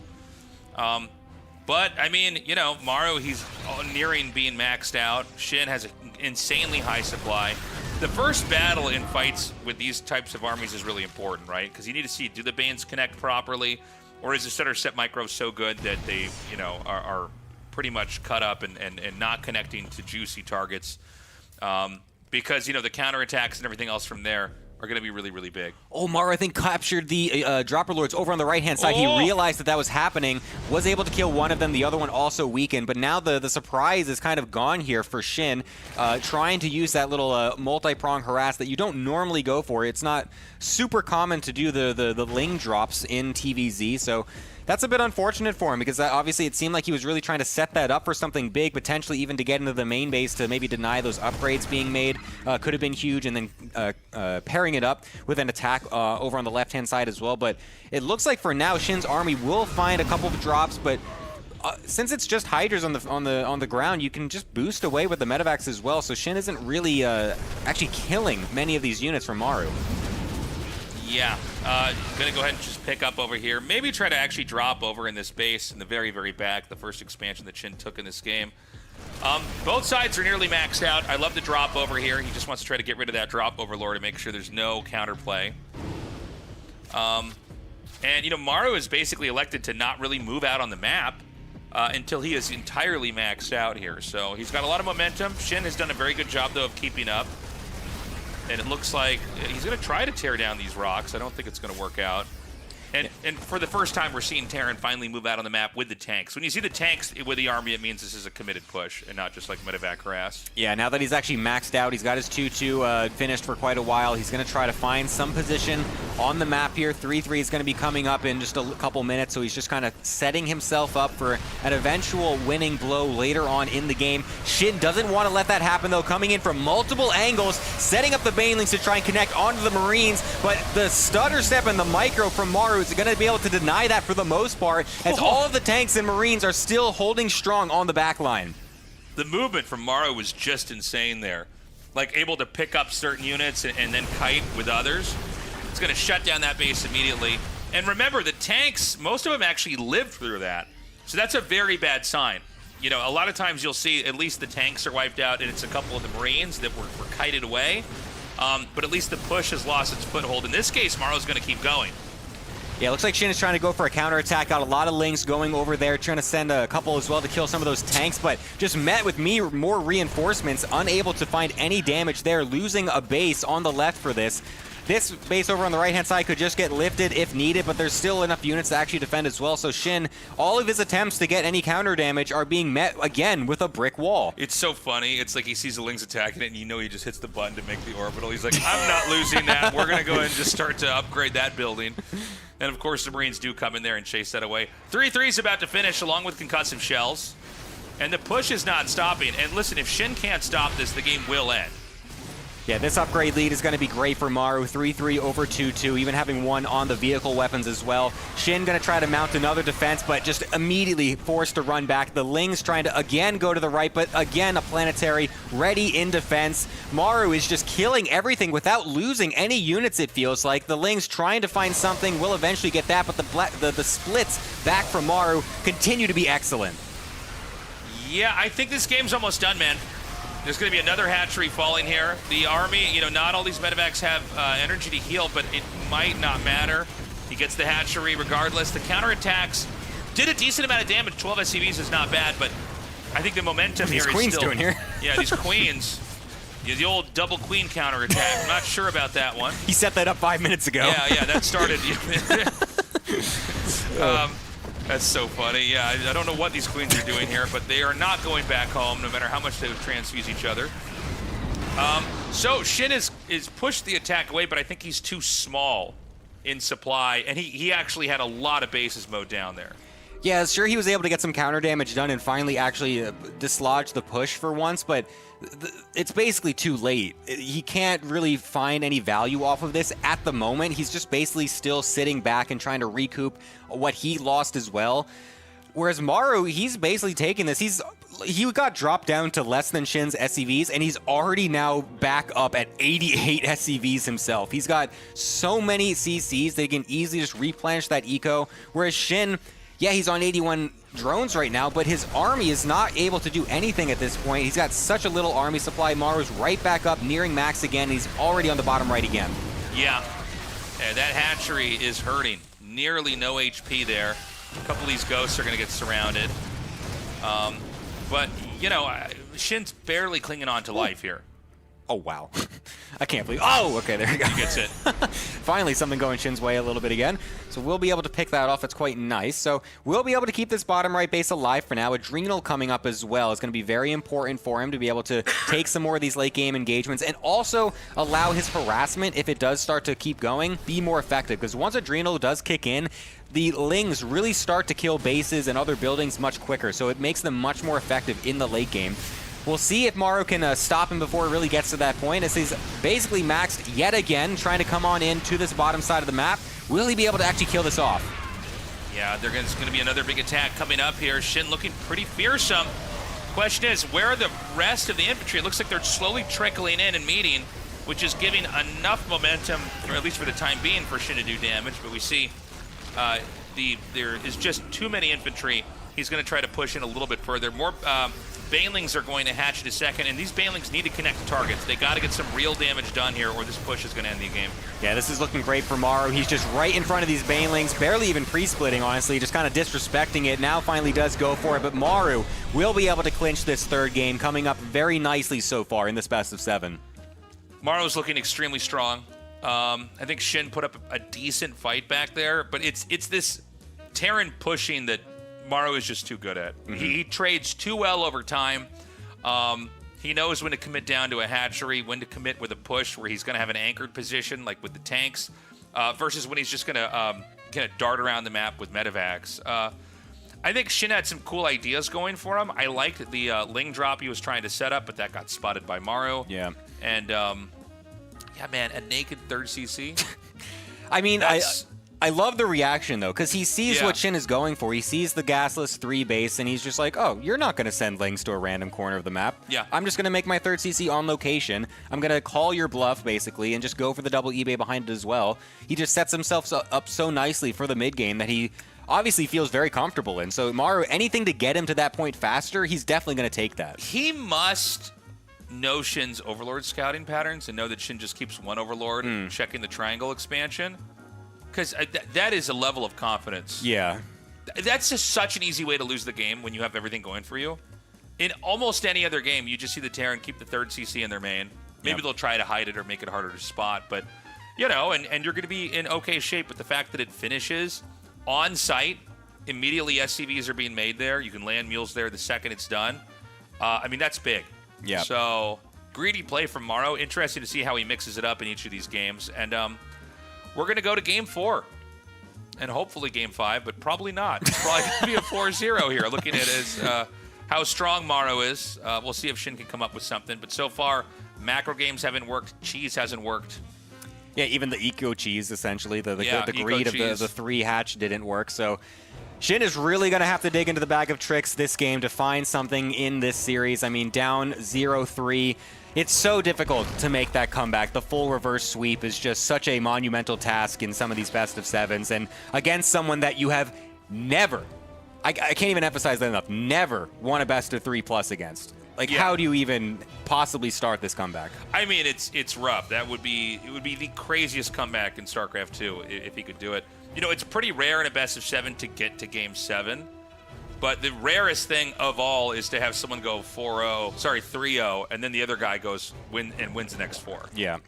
It's happened so rarely. I mean, anytime it does happen, it's just literally the most insane thing ever. Innovation, and I'm probably somewhere else in my life. I just can't think of it. Somewhere else in the game's history. Yeah, I'm not the...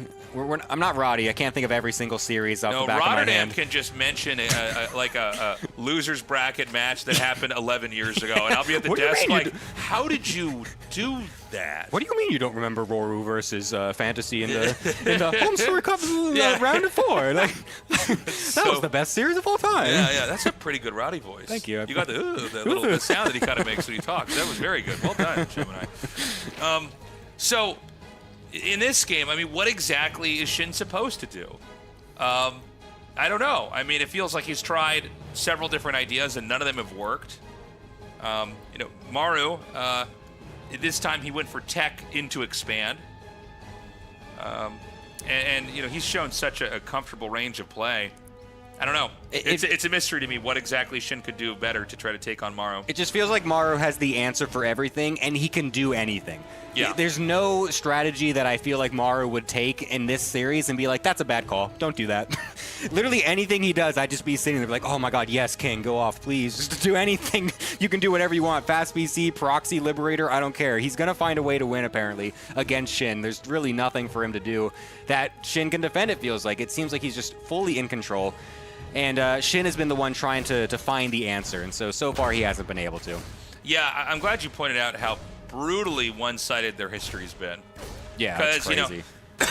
Excuse me. Because when you get 2 guys in the same region, right, and one is just so much stronger than the other, that's almost when it becomes a psychological thing too, Yeah. right? I mean, we've all faced players where it's like, oh, I fought him a couple times, and yeah, I've never beaten him, but I mean, these guys, how many times have they faced each other in GSL, in other Asian tournaments out here overseas, you know?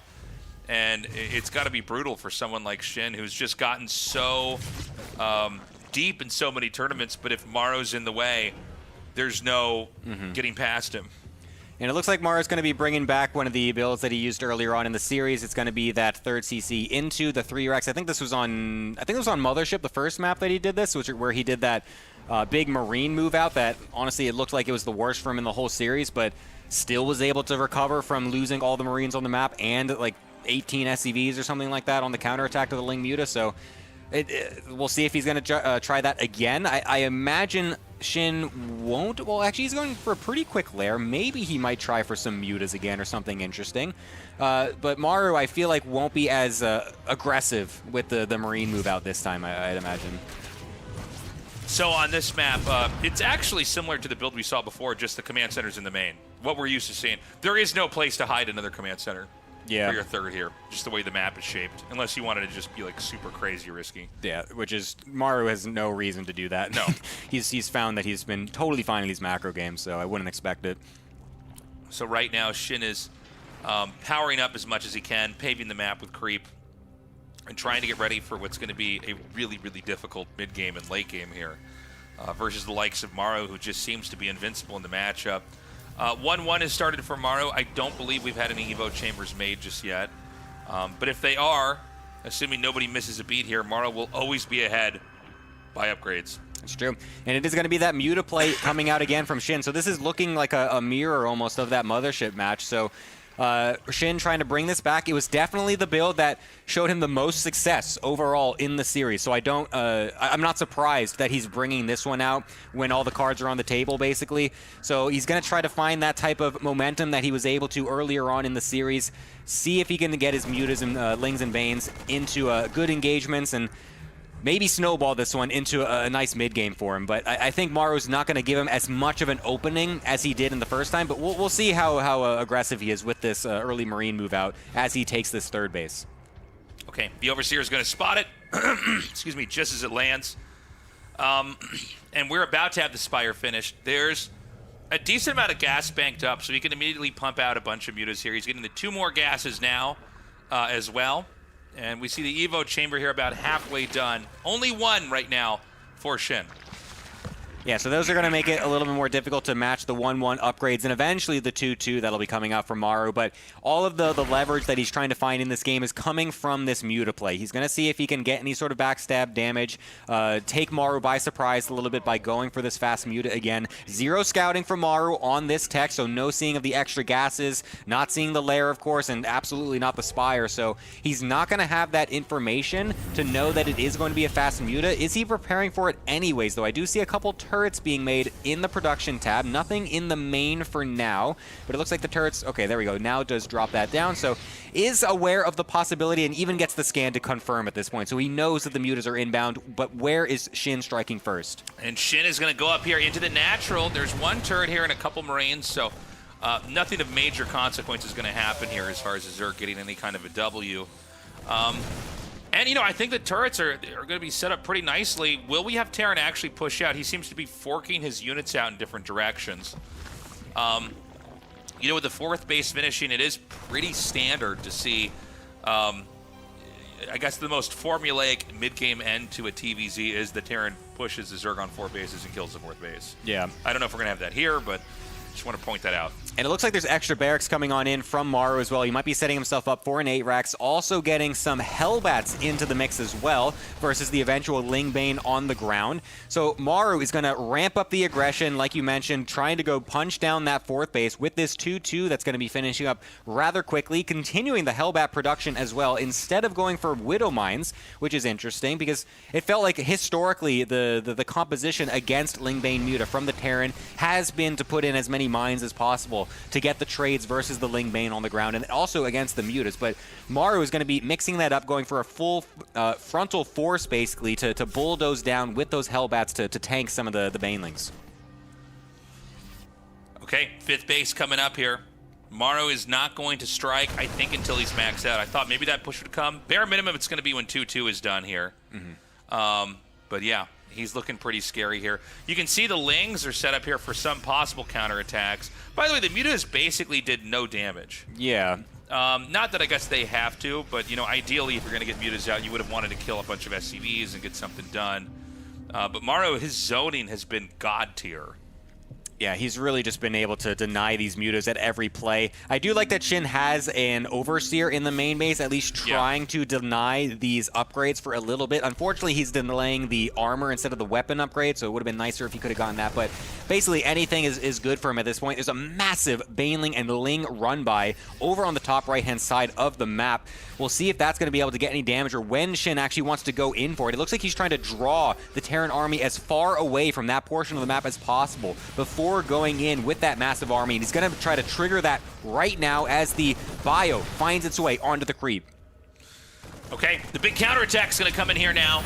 He is going to try to overwhelm this situation here. Now, remember, the Banelings that are coming up here, these could have been used to try to hold off a fight. Instead, he's going to try to kill SCVs. So this, okay, that was insane. That was... I can't believe how many workers he killed. There's already 30 dead workers. Now, that's huge, but those are Banes that could have been used on the army. So you got to be careful about the counterattack here. What's most important now for Shin is that he starts out a lot more Banelings. So he already has 24 more. Really good. Good lord. Yeah, that is an insane amount of Banelings already prepared. And he's already sending the Lings over again on the counterattack. It seems like Shin's game plan is simply to counterattack as much as possible. Once Maru gets all the way across the map, the rest of the army from Shin is back in the natural yet again. He's trying to make as much chaos happen as possible so that way it forces Maru to make a decision. Do you commit on the front or do you run back home to defend? And for now, it looks like he's going to commit.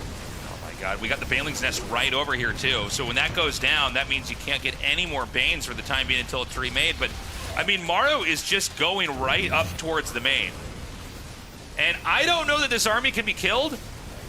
We don't see Shin running back. And by the way, the Spire's going to go down here soon. Pretty soon there's going to be only a spawning pool back at home. And Lings are never going to be able to kill. Lings alone will never be able to kill what Maru has back there. At the same time, Maru's bases are decimated. So the question is, with what Shin has, can he wipe out what Maru is hitting him with? And I think the answer is actually no. I could be wrong. He's also remade the Baneling Nest because that got sniped off as well, which is probably one of the most important parts of this defense. You need to be able to make more Banelings to defend against the 54 Marines that Maru has right now. The 6 Hellbats are also going to be key in blocking some of those Banelings from getting the nice connections. You're just going to leave them on the front there, let them soak up as much as possible. The Marauders also will be filling that role. And now it looks like Maru is going to be trying to go to the last base for Shin, and Shin is not going to let that happen. Okay, the Banes are going to come in here. There's not enough surface area for Maru. A huge pickup. He's going to try to drop these back off into the main, but there's Lings here as well. Oh, nice engagement coming out from Shin, forcing these, but now the Muta's actually getting a little bit overeager as the rest of the Lings do finally come on in, but now they're forcing the bio to lift off, and that's when Shin can get the snipes on the medevacs as well. So honestly, a pretty good defense so far from the initial attack, and Shin also still has a good amount of drones behind this. Oh, this position is maybe not the best for Shin. He might be trying to go a little bit too far, but I think he's actually still going to be able to kill off some of this units. Okay, so does Shin win now? I mean, Maru has landed his natural CC. I think the actual third CC was killed. I could be wrong. There's barely any infrastructure. It's 23 SCVs to 39 drones. Oh. Yeah, this is looking good for Shin, I feel like. I mean, he's going to be able to keep some of his drones alive. Honestly, those 3 Hellbats actually just kind of turned the tide a bit, because that's 12 drones that just got killed off. Yeah. Until that point, Shin actually was able to keep a lot of his drones alive. I just realized Maru has 3-3.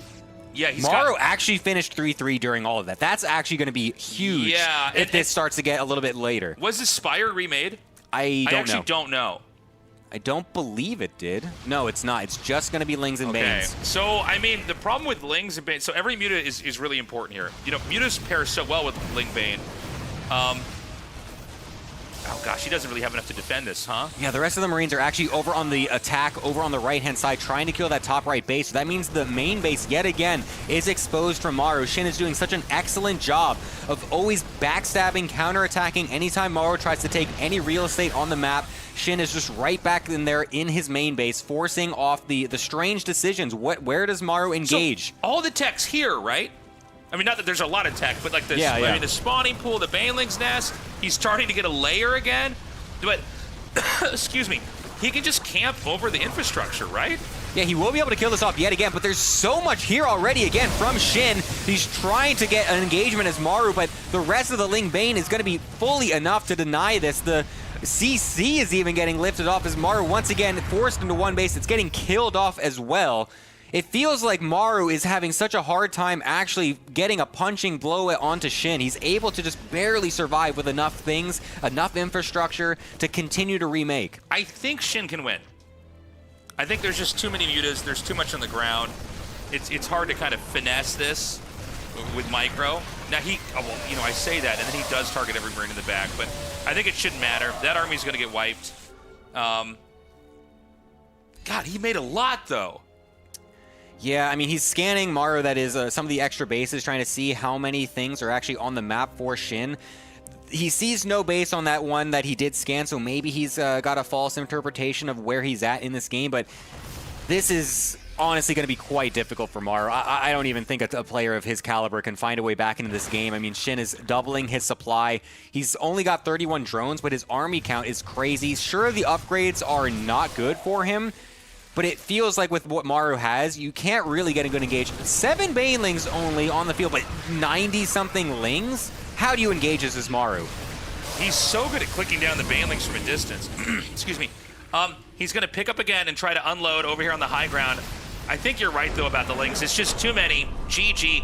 Shin takes his first game. Can he take some more? Yeah, that was absolutely what the doctor ordered for Shin. Yeah. Loving how the Mutaling Bane worked out for him that time. Sure, it didn't really find any early game damage. It wasn't the, oh, I gotcha, with 12 SCVs suddenly dying to the surprise mutas or anything. He still was able to use them for some nice counterattacking later on in the mid game. Once the 8-Rax was going across the map, drawing the army as far as possible away, and then going in with the crazy Ling Bane counters, forcing Maru to make the decisions, going back at first, buying himself some more time, and then Shin was able to draw it out long enough in that crazy game. It was a game where Maru was still pretty scary and almost took it. Yeah. Like, it was a moment where, like, you could just see Maru is so strong at what he does. The link count was just so high, it engulfed anything that was on the ground. There's just nothing you could do. Yeah. Once it gets to that point, Maru really lost all of his steam. Sure, his upgrades were going great, Yeah. but you couldn't really actually get anything going at that point once the initial trade started happening, once he lost almost his entire economy. Right. Guys, RSL offline tickets are for sale. We've got regular tickets and premium tickets. And it is going to be at the big place in Seoul. That's not far from... it's in the Gangnam area, if you know Seoul, then it's by Yeoksam Station. But we're super excited about this. We've already put this big deposit down on this venue. We're going to be building out a whole cool layout for this live show. We hope you consider buying a ticket. There are a limited number of them. And so if you're going to get them, I recommend you get it now. If you're going to fly into the country, get that plane ticket first. Or actually, no, get this ticket first, then fly in. Yeah. And Get all your tickets. Just get them. get your hotel tickets and, your taxi Get your tickets. bus tickets. Get your bus tickets, all the tickets. But anyways, you can go to tastelessthreads.com. That's where those are for sale. And we're going to take a short break. When we come back, we're going to continue on here with Maru versus Shin.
Welcome back, everybody. State and Sturgeon tagging in for Maru versus Shin. Maru leading the series 3-1 right now at best of 7. It is match point, but Shin just won game 4, and I have to ask you, is the impossible possible? Are you a dreamer, Sturgeon? Can Shin actually turn this around?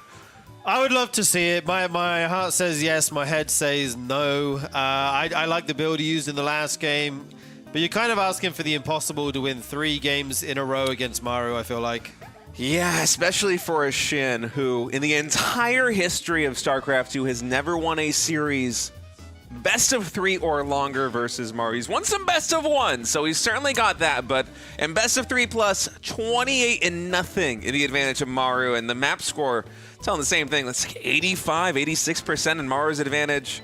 It's crazy. I can't think of a more lopsided matchup in StarCraft 2, but if Shin can make the reverse sweep happen versus Maru, that's the stuff of dreams, man. Yeah, in the FGC, they say if you can win a game, you can win a set. It is possible for sure. We'll have to see. He looked in very good spirits there on the player cam, I gotta say. Looking comfortable, looking confident, laughing it up. The map here is going to be Botanical for game number 5, State. In the top left, we have Shin as the red Zerg, and in the bottom right, it is the Terran Hope Maru as the blue Terran. Yeah, Maru has been looking so good this series, but Shin now finally fighting back in game number 4. And you have to wonder how Botanical is going to play into this one, because we've seen some very deadly TVZ pushes on this map. There's this junction between the natural expansion and the third where Terran can basically push almost from the high ground with this ramp location right here, and it is just so siegeable. Third base, tanks even creeping and crawling towards that natural expansion. It's very easy for the Terran to encroach on the heart of the Zerg base. Yeah, there's a ton of good tank positions around here. On the flip side, if you advance too much, there's kind of multiple angles the Zerg can come from, but the Terran doesn't often have to commit that hard, right? They can make the Zerg run into them. We'll have to see if that plays into it, but right now, we have a 2-Rax on our hand state. Yeah, 2-Rax with a gas as well, so a little bit of a throwback to a build that Bjorn had popularized, I want to say a couple of years ago now, which took the TBZ world by storm a few patches ago. These Reapers on the low ground were all the rage. You get some map presence. You can potentially even deny a third base or at least delay it in TBZ, and it's cool to have Maru bust this thing out in a best of 7 series. You don't see it all too often these days. Yeah, I like that you're showing so much variety. Just for those who are kind of curious, the 2-Rax is the non-extremely committal version. You can also do the 3-Rax version where you make a ton of Reapers, and then you do need to get some damage. But with the 2-Rax, you're going to force the Zerg to make a lot more Lings than they would like to, or they are comfortable with. The dream is you're going to pick off a few drones, maybe a Queen or 2, slow the Zerg down, and meanwhile you're going to take your CC and macro up behind this. Yeah, and delaying the third hatchery also critically important here for Maru if he's able to make that happen. And looking at the map architecture here, Botanical, it's a challenge to get queens from the natural expansion to any of the potential third base locations, isn't it? So if Maru is consistent with the Reaper production, that might be possible, but he's transitioning into Marines relatively quickly. Yeah, not making too many Reapers here. The kind of danger as the Zerg is that you overmake Lings and then they stopped making Reapers, and then you have these kind of useless Lings, right? Because there's a full wall at the front that you cannot break. And the spawn positions are good as well, because all of Maru's add-ons will be inside the natural, as opposed to if it was if it was swapped, then they would be outside the natural. This is such a cool switch up coming in from Maru. Normally when you see the 2-Rax Reaper on the low ground like this, you'll go up to, say, 5 Reapers or so. But Maru just gets 1 Marine out to deny the scouting of Shin back at home, and he goes into a very fast third command center, saving the gas from the Reaper production, instead using that to add in a reactor. Soon I'm sure we'll have a factory in production. Or maybe not. It's a tech lab and a reactor right now. This could build up to a relatively low-tech but strong push from Terran in a few minutes. And hold on a second, that's a 4th command center from Maru? No way. At 325, we have 4 CCs. What on earth is happening? The madman. What a mind game this is. He says, hey, I'm 2-Rax Reaper pressuring you. Psych, actually, I'm making 4 CCs at home. This is a wild build, guys.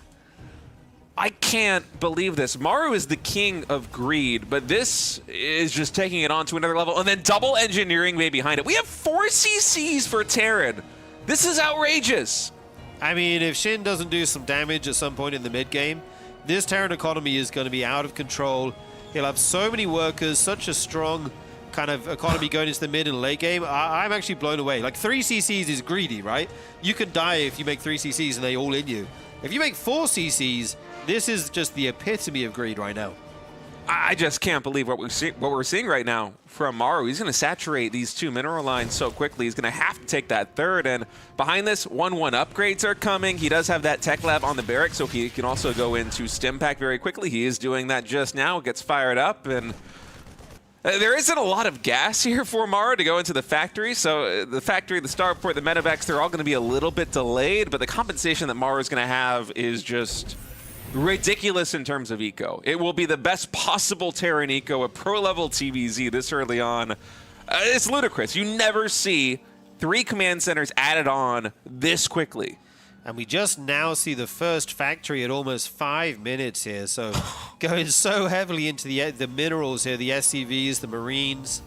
I mean, if you're Shin and you just kind of macro up behind this, you could be in a lot of trouble. But He's the hiding Overlord actually comes in, and the CC tried to float away. Did he see that or not? Yeah, I'm not sure. If Shin glimpsed it, he would have glimpsed it after it had lifted, so we can't even check through the fog of war after checking Shin's vision, whether or not he confirms it.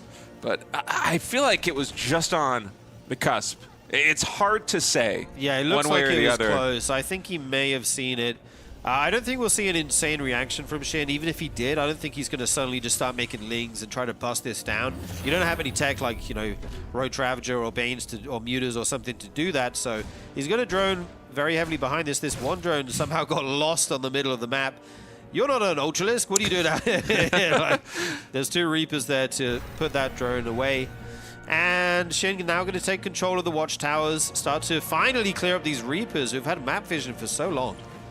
Yeah, these Reapers really getting their job done, getting some scouting information, securing the perimeter here for this 3rd command center, which just now landed. 55 SCVs already here for Maru as he's pumping them out 4 at a time, and the production starting to explode. We're getting the armory now for 2-2 upgrades on Terran's side. We're adding in 3 more barracks, whereas Shin, he's also fleshing out the tech tree, going into lair, adding in the baling nest. 1-1 upgrades, a little bit staggered there for Shin as he just had the 1 evolution chamber opening at the very beginning. He's going to be at an upgrade deficit here versus Maru. And eventually, when the economic engine of Maru gets online, when he has a good number of medevacs, when these 3 barracks are pumping Marines out, you got to think that a 2-2 timing is inevitable. And it's going to be a pretty large window where Maru has 2-2 and Shin has just 1 or 0 or 2 upgrades. Yeah, that will hit like a truck for sure. This is, I still can't go over this build. This is, if I played against this on ladder, I'd be so mad. Like, why did you do that? Like, if I all-in you, you just die. But Maru with the big read here says, no, I know you won't do that after I open with a 2 racks Reaper pressure. But I like what Shin's doing here. He's getting his 5th base nice and quick here. He's got drones. He's going to go up into the 80s now. This little squad of Marines trying to go, you know, shark around, pick off whatever they can here in the middle of the map.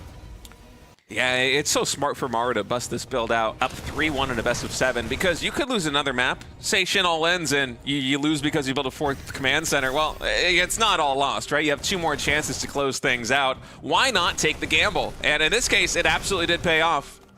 We're actually going to see combat shields finish up here at about 8 minutes, which is really insane. These Banes don't have speed quite now. The Marines trying to pick off what they can. They get a couple drones. All of them pick up there into the medevacs and fly away. So nice little harassment here by Maru, who's, yeah, just looking at a pretty comfortable position here. Yeah, already adding an extra tech labs, I should say, on the barracks built on the low ground here. That's going to be for Marauders because he's anticipating fast ultra coming in from Shin. He's right that it's ultras, but they aren't too quick on the board just yet. Hive only about halfway done as +2 melee attack getting started here for Zerg. And with that first push from Maru accomplished, it did kill a couple of drones, but more importantly, it set the creep timber back just a little bit. And that makes me think that this top right base is going to be the fixation point here for Maru with the next push. But I say that, and he's getting ready to collapse all the way down on the 9 o'clock. Yeah, I was with you there. It looks like the triangle. Okay, the burrowed Banes do go down there. It looked like the push from the triangle base towards the Zerg 3rd was the logical path. But Maru going to go towards the left of the map here, actually pushing onto creep. He wants to deny some of this creep spread as much as he can. Doesn't want to let the Zerg, you know, get creep down the whole side of one map. But I love this from Shin. A run by, going around to that 3rd base. There is a sensor tower there to see it, and some units he can send home if he's quick enough to react. Maru is already maxed. Shin only at 185 supply right now. This is what happens when you have 4cc gameplay like this. 2-2 upgrades now done for Terran as well as Shin's going to be launching a counterattack. The sensor tower does see this. Reinforcements are going to be coming here into the third base. A lot of SCVs are going down, but Maru, he's still got 60 plus, so his economic engine, it's in a good position. He's going to take down this hatchery here on the left side as Shin is coming in. Actually, no focus fire there on the hatchery, so the Marines... Oh, okay, finally they're able to break through right now. Those Lings sequestering themselves into the corner. More Bailings here at the third base of Shin are going to have to retreat as he's trying to be as annoying as possible, collapsing again on this position with the Ling Bailing. Finally, he's able to push Maru out. It does cost him a hatchery, though. There's more bio down here right now. The counterattack of Shin did take out more than 20 workers. That was a good counterpunch. There's so many Zerglings out on the field. And finally, we see Adrenal Glands, Ultras, Kindness Plating, all these key upgrades coming out for Shin. Yeah, first Ultra is going to be adding onto the board in just a moment as he starts +3 Carapace. It's going to be very useful here for Shin. Not too far behind the +3 infantry weapons, but still going to be an upgrade advantage window here for Maru should he try to capitalize on that timing. Now 4 medevacs going into the main base. This does get spotted by Shin. He's got a big force of Lings trying to stop this right now in the main, but economically, Shin, he's not in the best spot. Even though he has 83 workers right now, the saturation is not fantastic after losing that base at the 9 o'clock, and he also doesn't really have a lot of anti-air to deal with these medevacs. Yeah, that is the issue when you play Ling Bane into fast Ultra. You don't have your Hydras, you don't have your Mutalisks, so the medevacs kind of run free. Good pickups by Maru here, still trying to do work with these 4 medevacs. They're starting to get weak though. The Spore Crawlers will actually start to take them out. They drop in the middle line. This will be their kind of last stand here. There is no path home for this Bioforce, but there's another huge army on the side of the third base of Shin, and it will fall. Yeah, you look at the medevacs there, the triangle expansion getting cleaned up, and it seems like a very bad trade, but that bought Maru the space and time that he needed to take down another hatchery of Shin. Yeah, nice little counterattack here. A few more SCVs go down. Oh, this is such an annoying position what to deal a with. nasty angle. You got to go all the way around. Oh, the no, Viper it just falls keeps as well. getting worse. And the initial trade there from the Marines was so good into those Zerglings, and then he picks up. Man, beautiful moves by Maru right now. Shin hasn't even retaken that base on the left-hand side, instead re-expanding to what was his third. Yeah, and Shin's down to just 4 bases now with a 5th going up, whilst Maru is sitting on 4 CCs of his own. I think I prefer his economy at this point once you factor in the mules. Oh, absolutely. yeah, for sure. It's not even close. I mean, you look at the mineral income differential right now. It's 2.2k minerals a minute for Shin. Maru is 4k plus at times with all of these mules landing, and he has so many orbital commands. He's sitting at 70 SCVs. The mineral saturation is perfect. Yeah, the one thing Shin does have going for him is these Ultralisks. We don't see any ghosts or anything like that. There is a healthy Marauder count which can try to deal with them. This hatchery forced to cancel, but Lings once again get into a mineral line here. Yeah, they're going to find some more SCV damage, but there are so many command centers to replenish that word count as quickly as Maru needs. He is still maxed out, going to be taking down another hatchery over here at the triangle expansion. Parasitic Bomb is going to drop one of those medevacs. Maru immediately identifies it, peels that one away, gets 2 queens from the low ground once more. Shin's on 4 bases, but it feels like it's 3.5 bases because these Marines have been such a problem on this mineral line. The multitasking of Maru is breathtaking right now. Attacking in 3 places at once almost is so much to deal with, especially when you don't have anti-air to finally clear out these medevacs. It looks like Shin will clear up this army once more, but it picks up. It'll go somewhere else. And Shin's just putting out fires wherever he can, but there's too many. Yeah, the multitasking is just unreal. This feels like a war of attrition, and normally you would favor the Zerg in a war of attrition, but Maru's economy is so through the roof off that 4cc opening, now taking extra expansions, a lot of them even orbitals, not even planetary fortresses, as every single base of Shin seemingly is under fire, drones going down, just non-stop, every which way, and he's having to remake so many hatcheries right now. He's retaking the 9 o'clock expansion, but the mineral lines just cannot get saturated. Those 2 Marines had more than 20 kills between them. The Ultra Cavern goes down. These +3 Marauders just kill buildings so quickly. It's such an issue for Shin right now. This hatchery as well, which has been one of Shin's good bases, is also going to fall, and it feels like things are spiraling out of control here, State. Yeah, Shin is struggling right now at 150 supply. He cannot surpass that marker as The trades are happening faster than he can actually gather resources because the harassment has been so relentless at all of these expansions. You can see Maru just abusing the lack of anti-air here against Shin. It's 6,000 resources traded in the advantage of Maru, and I guarantee you that Maru's also mined a lot more resources. Oh, for sure. The damage just does not stop. There's just units everywhere for Maru right now. How do you deal with this as Shin? He doesn't even have the army to kind of contest everything, even if he's in place. Another hatchery goes down. Maru's killing bases left, right, and center. 6 hatcheries have gone down this game. It's just a masterclass of macro TVZ that we're seeing right now from Maru, and it all started with a little bit of a gamble going for that fast 4th command center. At what, 3 minutes and 30 seconds or so, he did that 4th CC. Shin was not able to punish it. He might have scouted it with the Overlord, we don't know, but in any case, he was just not able to close the gap economically, and now Maru at 200 supply going to be focus firing down these Ultralisks, and I think we are going to be getting a rematch between Hero and Maru in the grand finals of the RSL as Maru's finally able to close it out versus Shin. And what in the world did we just see? That 4 CC opening. After 2 Rex Reaper, that's the crazy thing. Like, what a build here from Maru. I love it. Like, it's so greedy. It's a good risk to take against a Zerg who doesn't normally, you know, do crazy all-ins and stuff. We've seen him roach pressure in this matchup, but I really liked the choice, and it paid off big time. Yeah, I mean, say Shin does go for the all-in. We were talking about this earlier. It's a best of 7, and you're up 3-1. You have 2 more games where you can just play whatever style that you want. So, in terms of just the strategic planning in a best of X series, Maru winning the most GSLs of anybody in history. He is somebody tough to outsmart in a best of 7. He just knows what to do. He knows how to plan a series, and he really flexed that muscle here versus Shin. Fantastic win, 4-1, as we are going to be getting that rematch between Hero and Maru in the grand finals. And I'm pulling for Maru, man. He has been looking so good this RSL, and the winners final between Hero and Maru yesterday was one of the best PBT series I've seen all year. Oh, yeah, it was wild. Maru is back in top form. It's such a treat to watch him play Terran at this level. It's been a while since I've seen him play this good. I feel like he's actually got a shot. I mean, you do have to win 2 sets. That is kind of the big issue. But I think he's capable. It could go either way. This is going to be a banger, guys. Yeah, no matter what, it's going to be epic. I'm at a loss for words, man. The 4 CC opening, I'm still scratching my head. That's one of the replays that I'm going to check out later on. Anyway, folks, we want to give a big shout out to our official partner here at the RSL Revival, Archon Studio. They are making the StarCraft tabletop miniatures game. We actually have a box right now here in the RSL Studio. This is the Zeratul. We got this before it's going out live to the world. Pre-sales available later this year. And it just looks awesome. I'm so excited to get some more StarCraft merch. I'm going to be doing a little bit of painting myself here with the Zeratul, as we're so appreciative to our Archon Studio. Not only just making the miniatures game here for StarCraft, giving us more StarCraft content, but supporting the RSL, supporting the StarCraft esports scene. They're awesome. Yeah, much love to Archon Studio, and much love to you guys over on the Patreon. You are what enables us to run this tournament. Thank you for all your support so far.